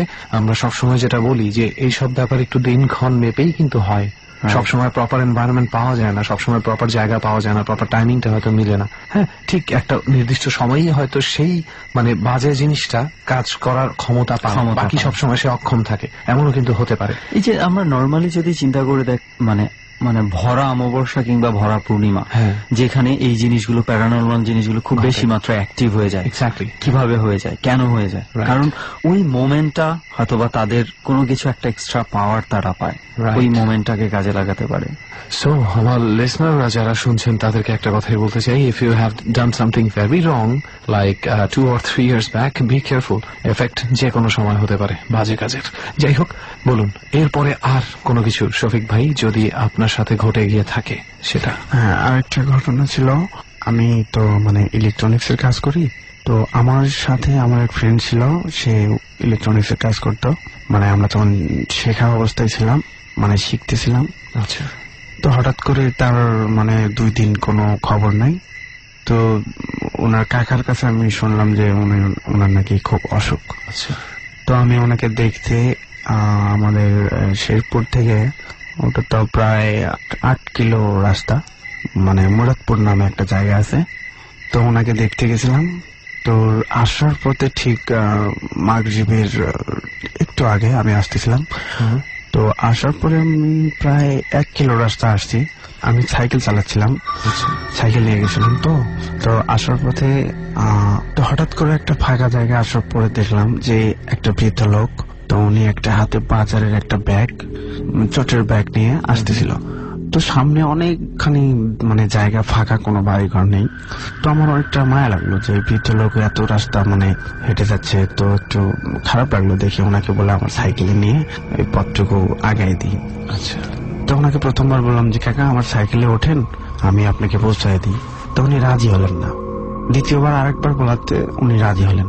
তো ওনাকে আমি সাইকেলের পেছনে নিলাম। নেওয়ার পরে উনি আমাকে জিজ্ঞাসা করলো তোমার নাম কি, ক ভাই বোন তোমরা, মানে ইত্যাদি ইত্যাদি, মানে পারিবারিক বিষয়ে কয়েকটা কথা বললো। তো বলার পরে এখানে বলা দরকার, যখন আমি কাকাকে সাইকেলে তুলছিলাম তখন ঠিক মাগরিবের আজান দেয়। তো আমি ভাবলাম যে এত তাড়াতাড়ি আজান দিল, তো ঘড়ির দিকে তাকায় দেখলাম তখন 5:55 বাজে। আচ্ছা। তো তারপরে কাকা তো তুললাম অলরেডি। তো কাকা তোলার পরে ঠিক শেরপুর আসার ঠিক মানে 1 কিলো আগে হাপুনিয়া বাজার বলে, হাপুনা বাজার। হাপুনা বাজার, আচ্ছা। অর্থাৎ হাপুনিয়া বটতলা। হ্যাঁ। তো এই বটতলা বাজারে কাকা আমার বলতেছে বাবা আমার এখানে নামায় দাও। তো আমি ওনাকে ওই জায়গায় নামায় দিলাম। তো নামায় দেওয়ার পরে তো হঠাৎ করে আমি মানে ঘড়ির দিকে লক্ষ্য রাখলাম, মানে আনমনে জিনিসটা হয়ে গেছে। তো দেখি মানে 6টা বাজে। আমি হঠাৎ করে চিন্তা ভাবনা করলাম যে 5 মিনিট। হ্যাঁ, যে আমি যদি ও পাশ থেকে 1 কিলো ধরি, এ পাশ থেকে 1 কিলো, তাহলে আমি মাঝখানে 6 কিলো রাস্তা অতিক্রম করছি, কিন্তু শুধু 5 মিনিটে। তো জিনিসটা আমি ঠিক হ্যালোসিনেশনের ভিতর ছিলাম নাকি আমি এটা এখনো বুঝতে পারি নাই। হ্যালুসিনেশনের মধ্যে আপনি যদি থাকতেন তাহলে আপনার টোটাল সময়টাই মনে না থাকতে পারতো, বাট সময় তো আপনার হ্যালুসিনেশনের কারণে থেমে থাকবে না। হ্যাঁ, আমি কিন্তু গেছে কম। আমি যথেষ্ট সচেতন ছিলাম, কারণ আমি ঘড়ি দেখেছিলাম যে জাস্ট 6টা ঠিক 5টা মিনিটের ব্যবধান এই জায়গায়। ঠিক বুঝলাম না এই ব্যাপারটা কিভাবে ঘটলো, বা এই জিনিসটা আমার মনে এখনো খটকা লাগে। এটা 2006 শেষের দিকে 7 মানে প্রথম এরকম একটা সময়, আমার ঠিক তারিখটা মনে নাই। আচ্ছা শফিক ভাই, একটা হিসাব একটু আরেকবার যদি কষ্ট করে বুঝিয়ে দিতেন। আপনি বলছিলেন ওদিক থেকে 1 কিলো, এদিক থেকে 1 কিলো, তো মাঝখানে 6 কিলোমিটার কিভাবে হয় জায়গাটা? ওদিক থেকে 1 কিলো হলে যদি অতিক্রম করি, ঠিক এদিক থেকেও 1 কিলোর মতো যদি হয়, তাহলে ঠিক পুরো জায়গাটুকু 8 কিলোর মানে রাস্তা। আমি ঠিক ওইটুকু মাঝখানে যেটুকু অতিক্রম করে আসছি এটুকু হিসেবে 6 কিলো আসে। ওকে, আসলে আমি একটু ইন্টারাপ্ট করি। ঘটনাটা কি এরকম হচ্ছে যে আমার মনে হচ্ছে, আমি যতটুকু শুনে বুঝেছি, আপনি যেখান থেকে রওনা দিয়েছেন এর প্রায় 1 কিলোমিটার সামনে আসার পর আপনি সেই বৃদ্ধকে পেয়েছেন, রাইট? হ্যাঁ। এবং বৃদ্ধকে আপনি যেই জায়গায় নামিয়েছেন আপনার মূল ডেস্টিনেশন থেকে 1 কিলোমিটার আগে, অর্থাৎ আপনার প্রায় 2 কিলোমিটার রাস্তা। এই জন্যই উনি বলছে যে এখান থেকে আমি 1 কিলোমিটার যদি বাদ দেই এবং ওখান থেকে 1 কিলোমিটার যদি বাদ দেই, মাঝের যেই জায়গাটা থাকে প্রায় এত কিলোমিটার জায়গা, 6 বা 8 কিলোমিটার জায়গা, এই 8 কিলোমিটার জায়গার মানে উনি মনে করতে পারছে না যে এই 8 কিলোমিটার জায়গায় এত তাড়াতাড়ি কিভাবে আমি গেলাম এবং এত মানে কি হয়েছে এক্স্যাক্টলি মনে করতে পারছে না। বিষয়টা কি এরকম? হ্যাঁ, বিষয়টা এরকমই। এটা মাঝের 6 কিলো যে রাস্তাটা। যদি আরো ক্লিয়ারলি বলি আমার শ্রোতা বন্ধুদের জন্য, তাহলে এইভাবে বলা যায় যে 8 কিলোমিটারের একটা পথ, যার মধ্যে 1 কিলো করে 2 কিলোর স্মৃতি এবং সময় আপনার মাথায় আছে। মাঝখানে 6 কিলোমিটার যাওয়া আসা এবং সময় কিছুই আপনি টের পান না। এটা মনে হয় হিসেবে মানে মাঝে মাঝে না রাস্তায় মনে হয় কিছু কিছু ঘটনা ঘটে যায়। আমি একটা ছোট্ট ঘটনা বলি, যেটা মানে খুব বেশি কিছু এরকম ভয়ের কিছু না, বাট আমার কাছে হঠাৎ মনে হয়েছিল। আমি কিছুদিন আগে একজন মানে রোগীকে দেখতে বেশ রাতের বেলা 12টার দিকে স্কয়ার হাসপাতালে গিয়েছিলাম। 12টা পর্যন্ত ছিলাম ওখানে, 12টা কিংবা 12:30 পর্যন্ত ছিলাম।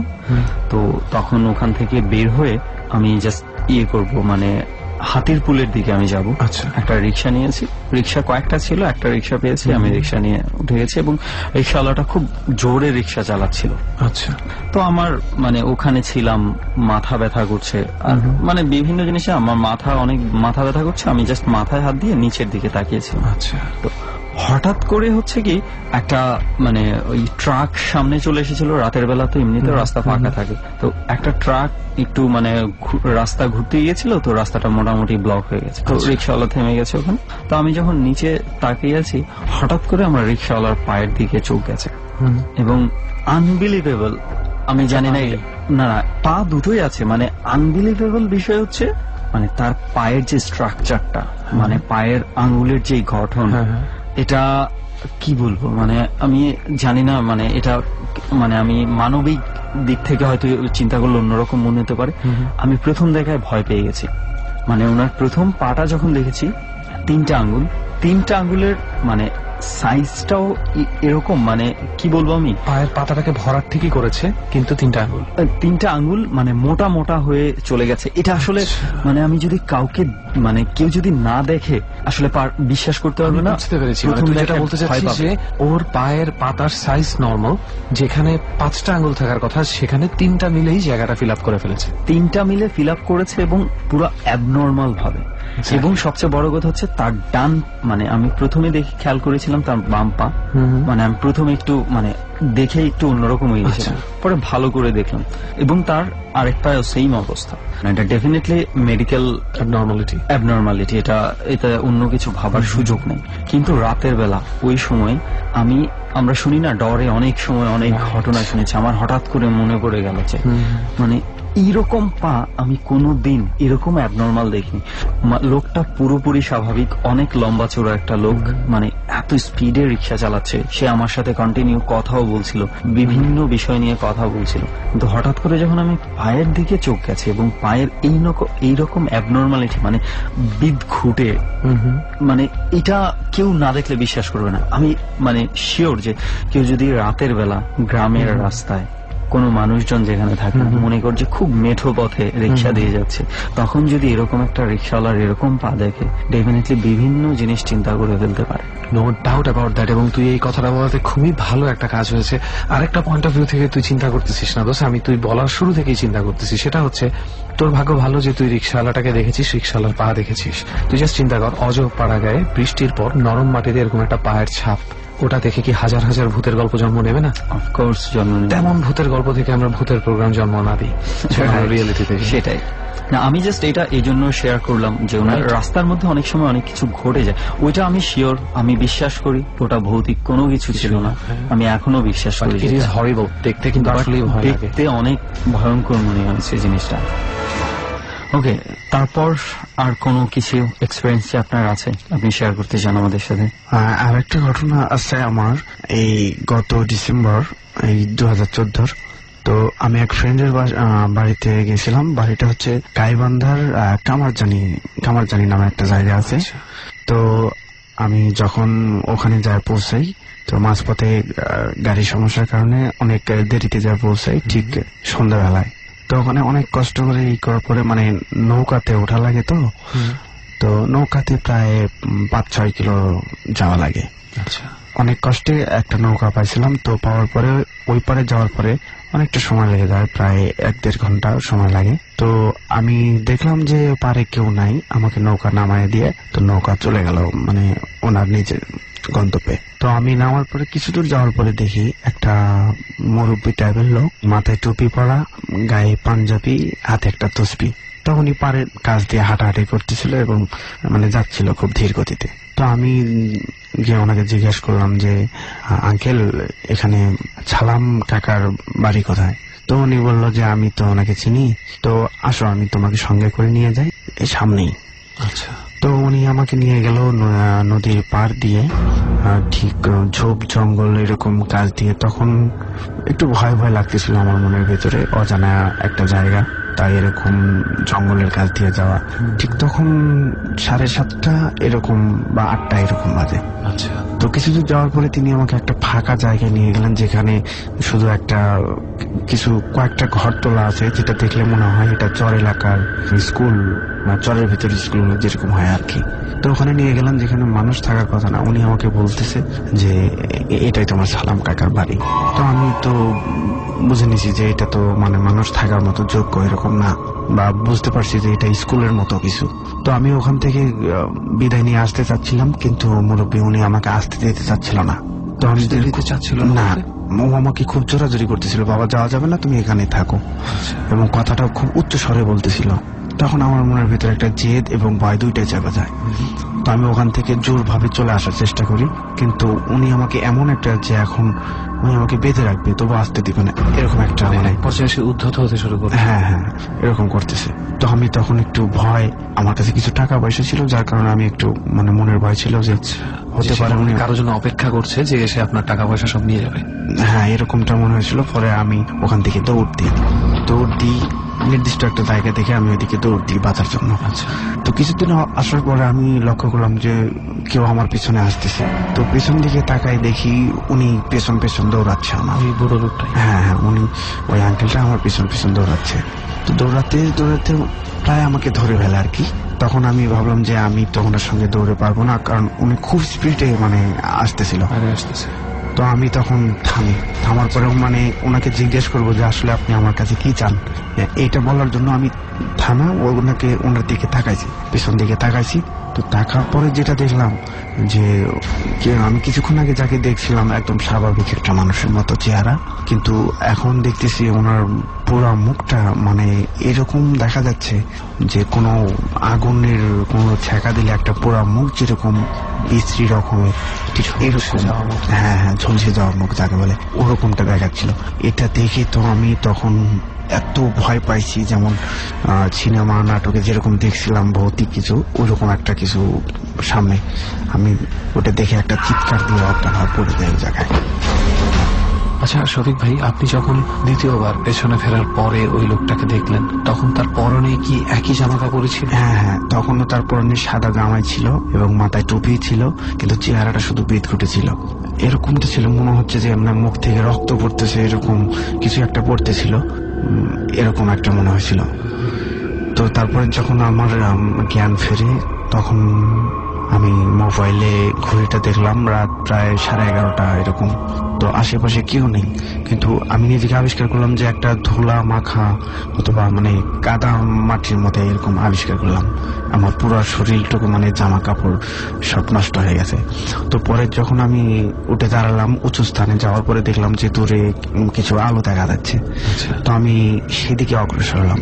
হতে হতে যাওয়ার পরে দেখি যে একটা বাড়ির উঠানে কিছু লোকজন বসে মানে আগুন পোহাচ্ছে। আচ্ছা। তো জিনিসটা যাওয়ার পরে তাদেরকে খুলে বলি, উনি আমার ওই সালাম কাকার বাড়িটা দেখায় দিল। তো যাওয়ার পরে ওখানে ফ্রেশ হই। তো এই ব্যাপারটা আমার কাছে মানে অস্বাভাবিক কিছু মনে হয়েছিল। ওকে, সো বেশ কয়েকটা এক্সপেরিয়েন্স আপনার, এবং বেশ কয়েকটা এক্সপেরিয়েন্স আমরাও শুনলাম। Really what should I say, মানে একেবারে যে প্রচন্ড হরর দিয়ে ভরা তা বলবো না, তবে একটা কেমন যেন গা ছমছমানি ভয় ভয় ভাব আছে, আসলে কন্টিনিউ করবে। হররের বিষয়টা না, আমার যেটা মনে হয় যে এক একজনের কাছে এক এক রকম। একটা জিনিস তোর কাছে যেটা মনে হতে পারে অনেক হরেবল, আমার কাছে কিংবা অনেকের কাছে মনে হতে পারে এটা নাথিং, মানে সিম্পল একটা জিনিস। আবার আমার কাছে যেটা হরেবল মনে হয় অনেকের কাছে সেটা মনে না হতে পারে। সবচেয়ে মানে হরর কোনো কিছুর মূল বিষয়টা ডিপেন্ড করে কে কোন মুহূর্তে কোন জায়গায় কোন জিনিসটা এক্সপেরিয়েন্স করেছে কিংবা দেখেছে। ইভেন আমরা যদি মূল বিষয়, একদম ঠিক বলেছিস দোস্ত। এই পয়েন্ট থেকে একটা কথা বলতে চাই যে there is a limitation of fear. মানে ব্যাপারটা হচ্ছে সায়েন্টিফিক্যালি যদি কেউ দেখে, তাহলে ব্রেইনে এক ধরনের, ব্রেইন ঠিক না, অ্যাড্রিনালিন গ্ল্যান্ড থেকে এক ধরনের হরমোন বের হতে মানুষ ভয় পায়, এবং ওই ভয়টা, ওই হরমোনের সিক্রেশনটা কিন্তু তুই যত ভয় পাবি তত কমতে থাকবে। অর্থাৎ এক সময় তুই ভয়হীন হয়ে যাবে। ফর এক্সাম্পল আমরা যদি এভাবেও ধরি যে যেসব মানুষ মর্গে জব করে, ডোম যারা, তারা কিন্তু হঠাৎ করে একটা লাশকে নড়ে উঠতে দেখলে ভয় পায় না এখন, কারণ তারা জানে যে টেকনিক্যাল কিছু কারণে লাশের মধ্যে মুভমেন্ট আসতে পারে। কিন্তু তুই আমি বা সাধারণ মানুষ কেউ যদি দেখে একটা মৃত লাশ নড়ে উঠেছে, সাথে সাথে আমাদের জন্য স্ট্রোক করার মতন অবস্থান তৈরি হয়ে যাবে। সেটাই আসলে রেহান, অনেক সময় হয় কি আমরা পাই না, আমাদের পেজে পাই, SMS এ পাই যে অনেকে বলে যে ভয় পাচ্ছে না। এমন অনেক মানুষ খুঁজলে পাওয়া যাবে ভয়ে ডর শোনে না, তারা ভয়টা নিতে পারে না। রাইট। অনেকের কাছে হচ্ছে আবার ভয় পেতে পেতে এমন অবস্থা হয়ে গেছে, অনেক ভয়ের ঘটনা খুব সিম্পল, তুচ্ছ বলে মনে হচ্ছে।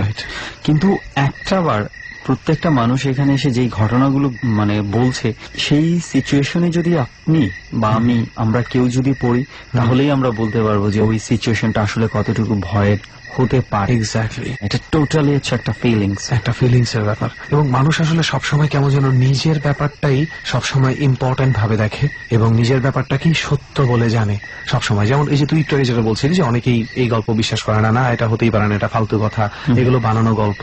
মজার একটা ঘটনা তোকে বলি, এই ডরেই আমি একটা ঘটনা শেয়ার করেছিলাম অনেক আগে, আমার একটা ফ্রেন্ডের ঘটনা।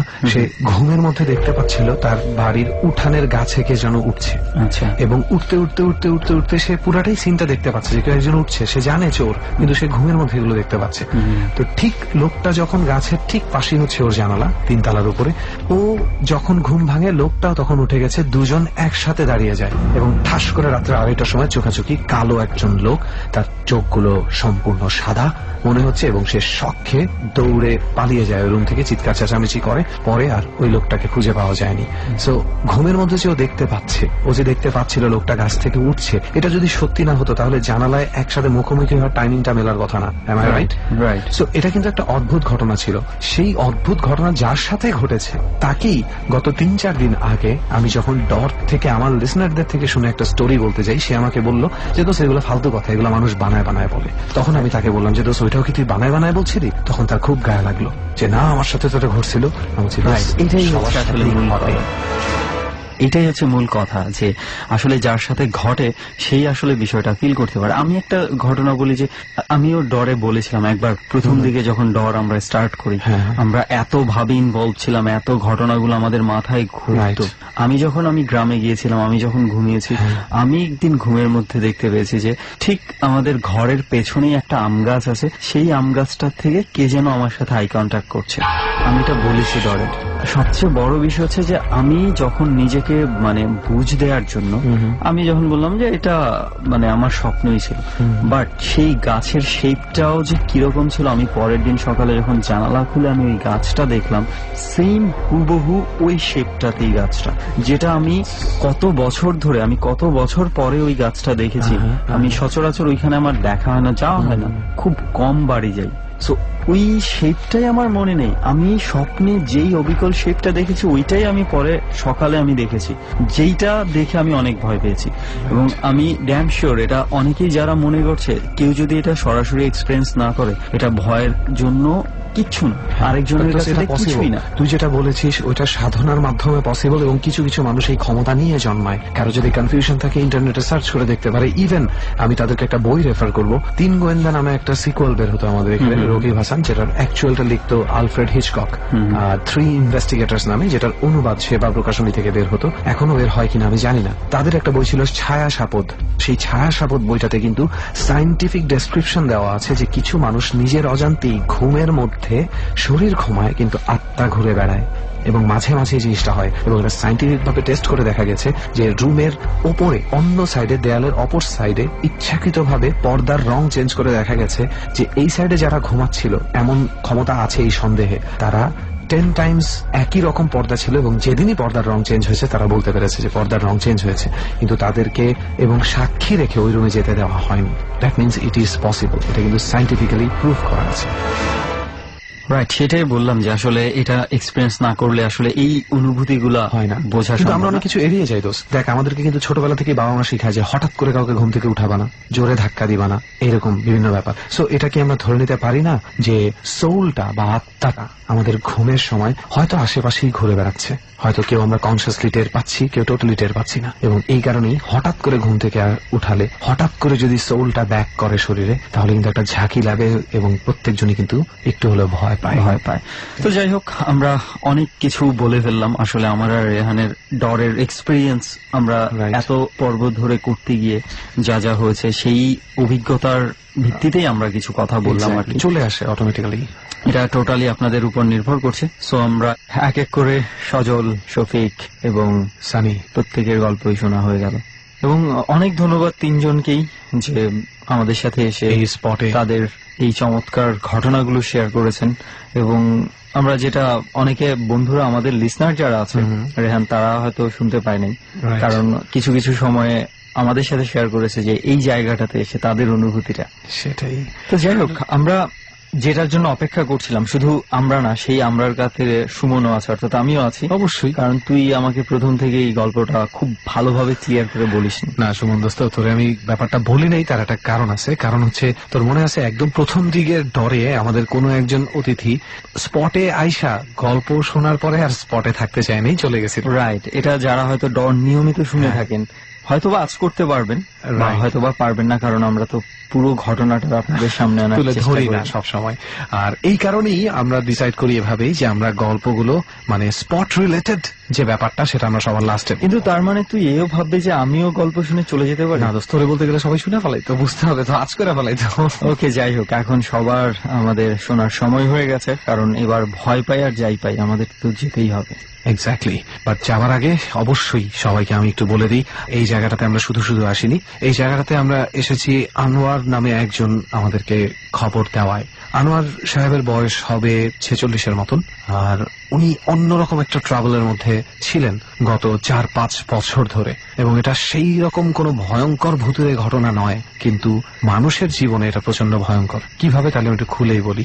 ব্যাপারটা হচ্ছে এরকম যে আনোয়ার সাহেব এই এলাকাতেই থাকেন, এবং ওনার খুব পছন্দের জায়গা হচ্ছে এই পরিত্যক্ত প্ল্যাটফর্মটা, যেখানে গভীর রাতে অনেক ছেলে পেলেও আড্ডা দেয় মাঝে মাঝে, বাট সেটা সাময়িক। কিন্তু আনোয়ার সাহেবের অভ্যাস ছিল উনি সব সময় আসতেন, বুঝছিস তো, আসতো, এবং এইখানে বসেই উনি ওনার মতন মানে ওনার একটু কবিতা টবিতা লেখার একটা স্বভাব ছিল। যাদের এই অভ্যাসটা আছে তাদের কিন্তু এই জায়গাটা খুবই পছন্দ হবে।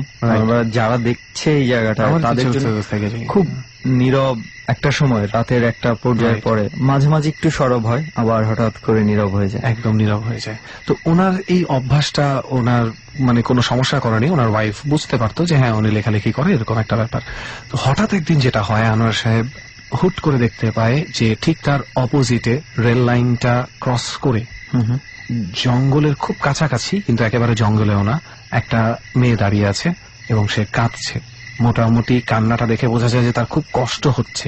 খুব প্রিয়জন কেউ যদি আমাদের কাছ থেকে চলে যায়, জীবন থেকে বিদায় নিয়ে, তখন আমরা যেভাবে কাঁদি তো সেভাবে কাঁদছে। কিন্তু কান্নাটার মধ্যে স্বাভাবিক কথা ছিল না, কারণ মানে আনোয়ার সাহেবের কথা অনুযায়ী সে কান্নার শব্দ পাচ্ছিল, কিন্তু মেয়েটার মুখে ছিল প্রচন্ড হাসি, যেটা কিনা তার জন্য খুবই ভয়ঙ্কর একটা এক্সপিরিয়েন্স ছিল আর কি।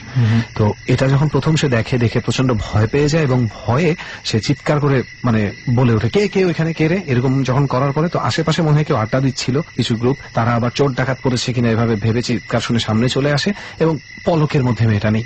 তো তারা গিয়ে খোঁজাখুঁজি করে পায় না। ঘটনা হচ্ছে, এই ঘটনাটা ঘটার 1 থেকে 1.5 দিন পরে তার আপন চাচার মৃত্যু হয়, এবং সেটা আমি এখন কেন বললাম সেটা তোকে একটু পরে বলছি। ঘটনাটা হচ্ছে এমন, এটা আমি প্রথম ঘটনা বললাম। দ্বিতীয় এবং তৃতীয়বার এই 5 বছরের মধ্যে আনোয়ার সাহেব মেয়েটিকে দেখে, এবং যেই 3বার উনি মেয়েটিকে দেখেছে সেই 3বারই তার কোনো না কোনো এক আত্মীয় মারা গেছে। প্রথমবার তার চাচা মারা গিয়েছিল, তারপরের বার তার আপন ছোট বোন মারা যায়। এটা কি মেয়েটিকে দেখার 1-2 দিনের মধ্যে? রাইট, মেয়েটিকে দেখার 1.5 দিনের মধ্যে, তার কথা অনুযায়ী 1.5 দিনের মধ্যে। ওকে, মানে 24 ঘন্টা প্লাস যদি আমি করি 12 ঘন্টা, 36 ঘন্টা, 36 আওয়ার্স এর মধ্যে সে নাকি এটা দেখেছে, এবং এই কারণেই উনি এখন এখানে আর বসেন না। উনি একবার এই মেয়েটাকে ইভেন ফলো করারও চেষ্টা করেছে, কারণ লাস্ট যেবার উনি মেয়েটাকে দেখেছেন মেয়েটা তার অনেক কাছে ছিল, এবং কে মারা গেছে ওই মেয়েটাকে অনেক কাছে থেকে দেখার পরে আমি বলছি সানির গল্পের সাথে এখানে কিছু সিমিলারিটি হয়তো বা মানুষ পাবে। তো ব্যাপারটা হচ্ছে এরকম যে লাস্ট বার সে হঠাৎ করে প্ল্যাটফর্মের ওই পারে না এই পারেই দেখতে পায়, খুব কাছাকাছি মেয়েটাকে, অর্থাৎ যে পারে আজকে আমরা বসে আছি বলতে পারি সেখানেই দেখতে পায়, এখান থেকে একটু 2 হাত সামনে, এবং দেখতে পেয়ে সে ভয় তো পাই, কারণ মেয়েটা হাসছে, শব্দ আসছে কান্নার, এবং সে সাথে সাথে মেয়েটাকে ফলো করা শুরু করে, আস্তে আস্তে মেয়েটার দিকে আগানোর চেষ্টা করে। মেয়েটাও আস্তে আস্তে পেছাতে থাকে এবং পিছাতে পিছাতে একটা পর্যায়ে সে কিছুটা দূরত্ব অতিক্রম করার পরে আনোয়ার সাহেব যারা দেখেন যে দোস্ত তুই দেখতে পাচ্ছিস তাই না, প্ল্যাটফর্মের মাঝখানে যে ফাঁকা, রাইট, এখান থেকে তো কাউকে না কাউকে লাফ দিয়ে নেমে তারপর আবার ওদিকে চলে যেতে হবে, তাই না? কিন্তু ওই মেয়েটা যে পেছনে পেছনে আস্তে আস্তে চলে গিয়েছিল, কোন রকম কোন হাইটের আপ ডাউন হয়নি। ও দ্যাট মিনস একই লেভেলে অ্যাজ ইফ মাঝখানের অংশটাতেও ঠাই আছে। আসলে ঘটনাটা মনে হয় আমি একটু বলি যে আমি যেটা বুঝতে পেরেছি যে মানে সচরাচর হয় কি ট্রেন স্টেশনগুলোতে দুটো প্ল্যাটফর্ম থাকে, এই মানে দুই দিকে দুইটা প্ল্যাটফর্ম থাকে যেন ট্রেনের দুই দিক দিয়েই যাত্রী ওঠানামা করতে পারে, এবং মাঝের যে জায়গাটুকু থাকে অর্থাৎ ট্রেনের লাইন যেটা থাকে সেখান থেকে প্ল্যাটফর্মগুলো কিন্তু দুই পাশটাই উঁচু থাকে। দ্যাট মিনস মাঝের জায়গাটা অনেক নিচু একটা জায়গা থাকে। কাউকে যদি এক পাশ থেকে আরেক পাশে যেতে হয় তাহলে সে উপর থেকে নিচে নামবে, হেঁটে রেল লাইনটা পার হবে, দেন আবার ওই প্ল্যাটফর্মের উপরে উঠবে। কিন্তু সে এক প্ল্যাটফর্ম থেকে অন্য প্ল্যাটফর্মে গেছে, মাঝের যে নিচু জায়গাটুকুতে আছে সে আর নামেনি, না মানে বলতে গেলে শূন্যে ভেসে অনেকটা চলে গেছে। এবং এটা প্রায় হোঁচট খেয়ে ওখানে পড়ে যেতে যেতে আনোয়ার সাহেব খেয়াল করেন, এবং সবচেয়ে ট্র্যাজিক ব্যাপারটা হচ্ছে এর 36 ঘন্টার মধ্যে ওনার তৃতীয় সন্তান মৃত্যুবরণ করে, এবং সেটা হচ্ছে ছাদ থেকে পড়ে গিয়ে। এই ঘটনাগুলো শুনে মানে আমারও মানে যেটা মনে হয়েছিল, যারা শুনছে তাদেরও মনে হবে হোয়াই নট আনোয়ার সাহেব, মানে আনোয়ার সাহেব আজকে আমাদের সাথে নয়, কেন না? অবশ্যই সুমন, কিন্তু এটার একটা বড় ঘটনা হচ্ছে, এখানেও একটা ট্র্যাজিক ঘটনা আছে। এটা অবশ্য এই ঘটনার সাথে রিলেটেড না, আনোয়ার সাহেবেরই এক মানে খুব ক্লোজ একজন রিলেটিভ যে খুবই অসুস্থ, ঢাকার একটি হসপিটালে সে হসপিটালাইজড অবস্থায় আছে। আনোয়ার সাহেব নিজে, তার সাথেই আমাদের সমস্ত প্ল্যান হয়েছিল যে আমাদেরকে সময় দিবে, সমস্ত কিছু তার সাথেই আমরা সবসময় যোগাযোগ রেখে আজকে এখানে এসেছি। কিন্তু এই মোমেন্টে ওনার এই ঘটনাটার কারণে উনি আজকে প্রস্তুত থাকতে পারছেন না। তারপরেও আনোয়ার সাহেব চেষ্টা করেছেন ওভার ফোন, এবং তার আশেপাশে যারা লোকালের মানুষজন আছে তারা আমাদেরকে হেল্প করেছে। সো তার হেল্পেই আজকে কিন্তু আমরা এই জায়গাতে বসতে পারছি, এই ঘটনাটা আপনাদেরকে শোনাতে পারছি। তবে এখানে একটা টেকনিক্যাল ইস্যু, জাস্ট আমি আনোয়ার সাহেব আমাদেরকে শুনছেন হয়তো, বা তারপরে আমি বলি এমন কি হতে পারে, আমার কাছে মনে হয়েছে যে ওনার যে এখানে আসতে না চাওয়ার ইচ্ছাটা, ওনার কিন্তু একটা ভয়ও ছিল, অসুস্থ একজন রোগী ওনার সাথে 36 ঘন্টার ব্যাপারটা আবার যদি বাই চান্স ঘটে যায় সেটা হয়তো উনি ডেফিনেটলি সাহস পাচ্ছেন, ডেফিনেটলি এটা একটা ইস্যু আছেই। সো এই ছিল হচ্ছে আজকের এই প্ল্যাটফর্মের ঘটনা। রেহান, এই প্ল্যাটফর্মের ঘটনা যখন বললি, মানে ট্রেন স্টেশন নিয়ে যখন কথা হচ্ছে, আমি ছোট্ট একটা ঘটনা শেষ মুহূর্তে এসে সবার সাথে শেয়ার করে আজকের মতো বিদায় নিতে চাই। সেটা হচ্ছে মানে ইন্ডিয়ার যতগুলো টুরিস্ট স্পট রয়েছে তার মধ্যে সিমলা অনেকটা মানে প্রাকৃতিক ভাবে খুবই সুন্দর একটা জায়গা। সো ওখানে একটা টানেল আছে, টানেলটার নাম হচ্ছে 103, যেটা প্রায় ব্রিটিশ পিরিয়ডে তৈরি হয়েছে এবং ব্রিটিশরাই এটার শুরু করেছিল। তো ঘটনা হচ্ছে এই সময়তে এসেও ওই টানেলটাকে নিয়ে অনেক ধরনের ঘটনা আছে, যেটা কেউ যদি এগুলো নিয়ে ঘাটাঘাটি করার ইচ্ছে থাকে খুব সহজেই পেয়ে যাবেন।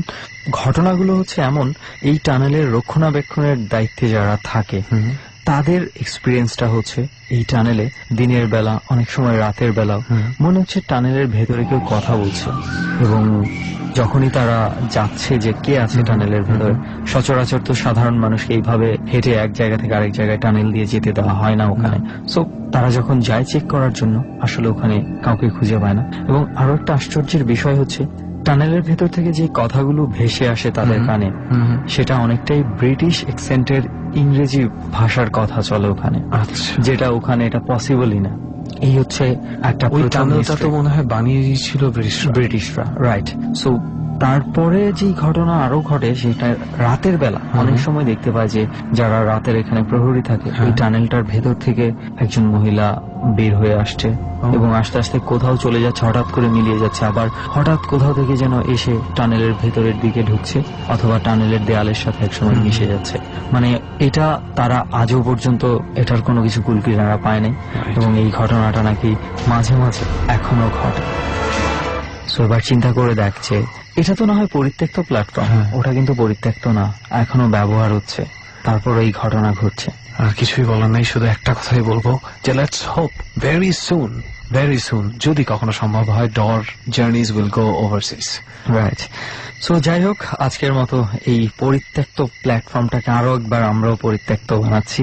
আমরা বিদায় নিচ্ছি, অর্থাৎ সুমন আর রেহান আজকের মতো বিদায় নিচ্ছে। রাইট, আর নেক্সট প্ল্যাটফর্ম কোথায় হবে তার জন্য একটা সপ্তাহ অপেক্ষা করুন। অপেক্ষার আগে আমরা একটা কথা একটু বলে দিই, যেটা হচ্ছে যে ইদানিং ফেসবুক অনেকদিন ধরে বন্ধ রয়েছে, যে জন্য সবার সাথে আমরা খুব আগে যেভাবে কানেক্টেড হতাম এভাবে হয়তো কানেক্টেড হতে পারছি না। এটা অবশ্য খুবই সাময়িক, এটা খুবই সাময়িক, বাট একটা কথা বলতে পারি, হয়তো বা সবচেয়ে বেশি কনফিউজড হচ্ছেন কিছু আমাদের লিসনার আছে যারা সামহাউ ইন্ডিয়া থেকে ডাউনলোড করে শোনেন। ইন্ডিয়ান নেটওয়ার্কে কিন্তু ফেসবুক অন আছে, বাট বাংলাদেশে সাময়িকভাবে সামাজিক সোশ্যাল সাইটগুলো বন্ধ করে রাখা হয়েছে কোন একটা সিকিউরিটি রিজনসে। সো যখনই আমরা ফেরত আসবো, ফেসবুকে যারা আমাদের সাথে অ্যাক্টিভ থাকেন তাদেরকে বলে রাখছি, we will be back in style, so চিন্তার কিছু নেই। সো আজকের মতো বিদায় নিচ্ছি। চলতোস। ডর মানে ভয়। হন্টেড বাই প্রাণ মিস্টার ম্যাঙ্গো ক্যান্ডি। ডরের ৬৬তম পর্ব আপনারা শুনলেন, হন্টেড বাই প্রাণ মিস্টার ম্যাঙ্গো ক্যান্ডি। প্রিয় শ্রোতা, আন্তরিকভাবে ধন্যবাদ জানাই আমাদের সাথে থাকবার জন্য। প্রতিনিয়ত আমাদের চারপাশে এমন সব ঘটনা ঘটে যায় যার ইতিহাস, যার বৈজ্ঞানিক ব্যাখ্যা আমাদের জানা নেই, এবং একইভাবে যা অনেক প্রশ্নের জন্ম দেয়। ভয়ের আবেদন সার্বজনীন, ভয় সবার মধ্যে রয়েছে। কেউ সাহসী তার মানে এই নয় যে সে ভয় পায় না। প্রিয় শ্রোতা, ভয় পাওয়ার জন্য অযৌক্তিক এবং অবৈজ্ঞানিক অনেক কিছুই আমাদের সামনে প্রয়োজন হয়। তার সাথে প্রয়োজন হয় একটি ভৌতিক পরিবেশ। ডর বাংলাদেশের রেডিওর ইতিহাসে কেবলমাত্র একটি অনুষ্ঠান, যেটি হন্টেড প্লেস ভিত্তিক অনুষ্ঠান। আজকের ডর মাইস্তি কোর্টের পরিত্যক্ত একটি ভবনে ধারণ করা হয়েছে, এবং ৬৭তম পর্ব হতে পারে আপনার পরিচিত আপনার বাড়ির পাশে কোন একটি জায়গায়। অপেক্ষায় থাকুন, ৬৭তম পর্বে আবারও কথা হবে আগামী বৃহস্পতিবার ঠিক রাত ১১টা ২০-এ। আর জে কি প্রিয়ার পক্ষ থেকে শুভরাত্রি।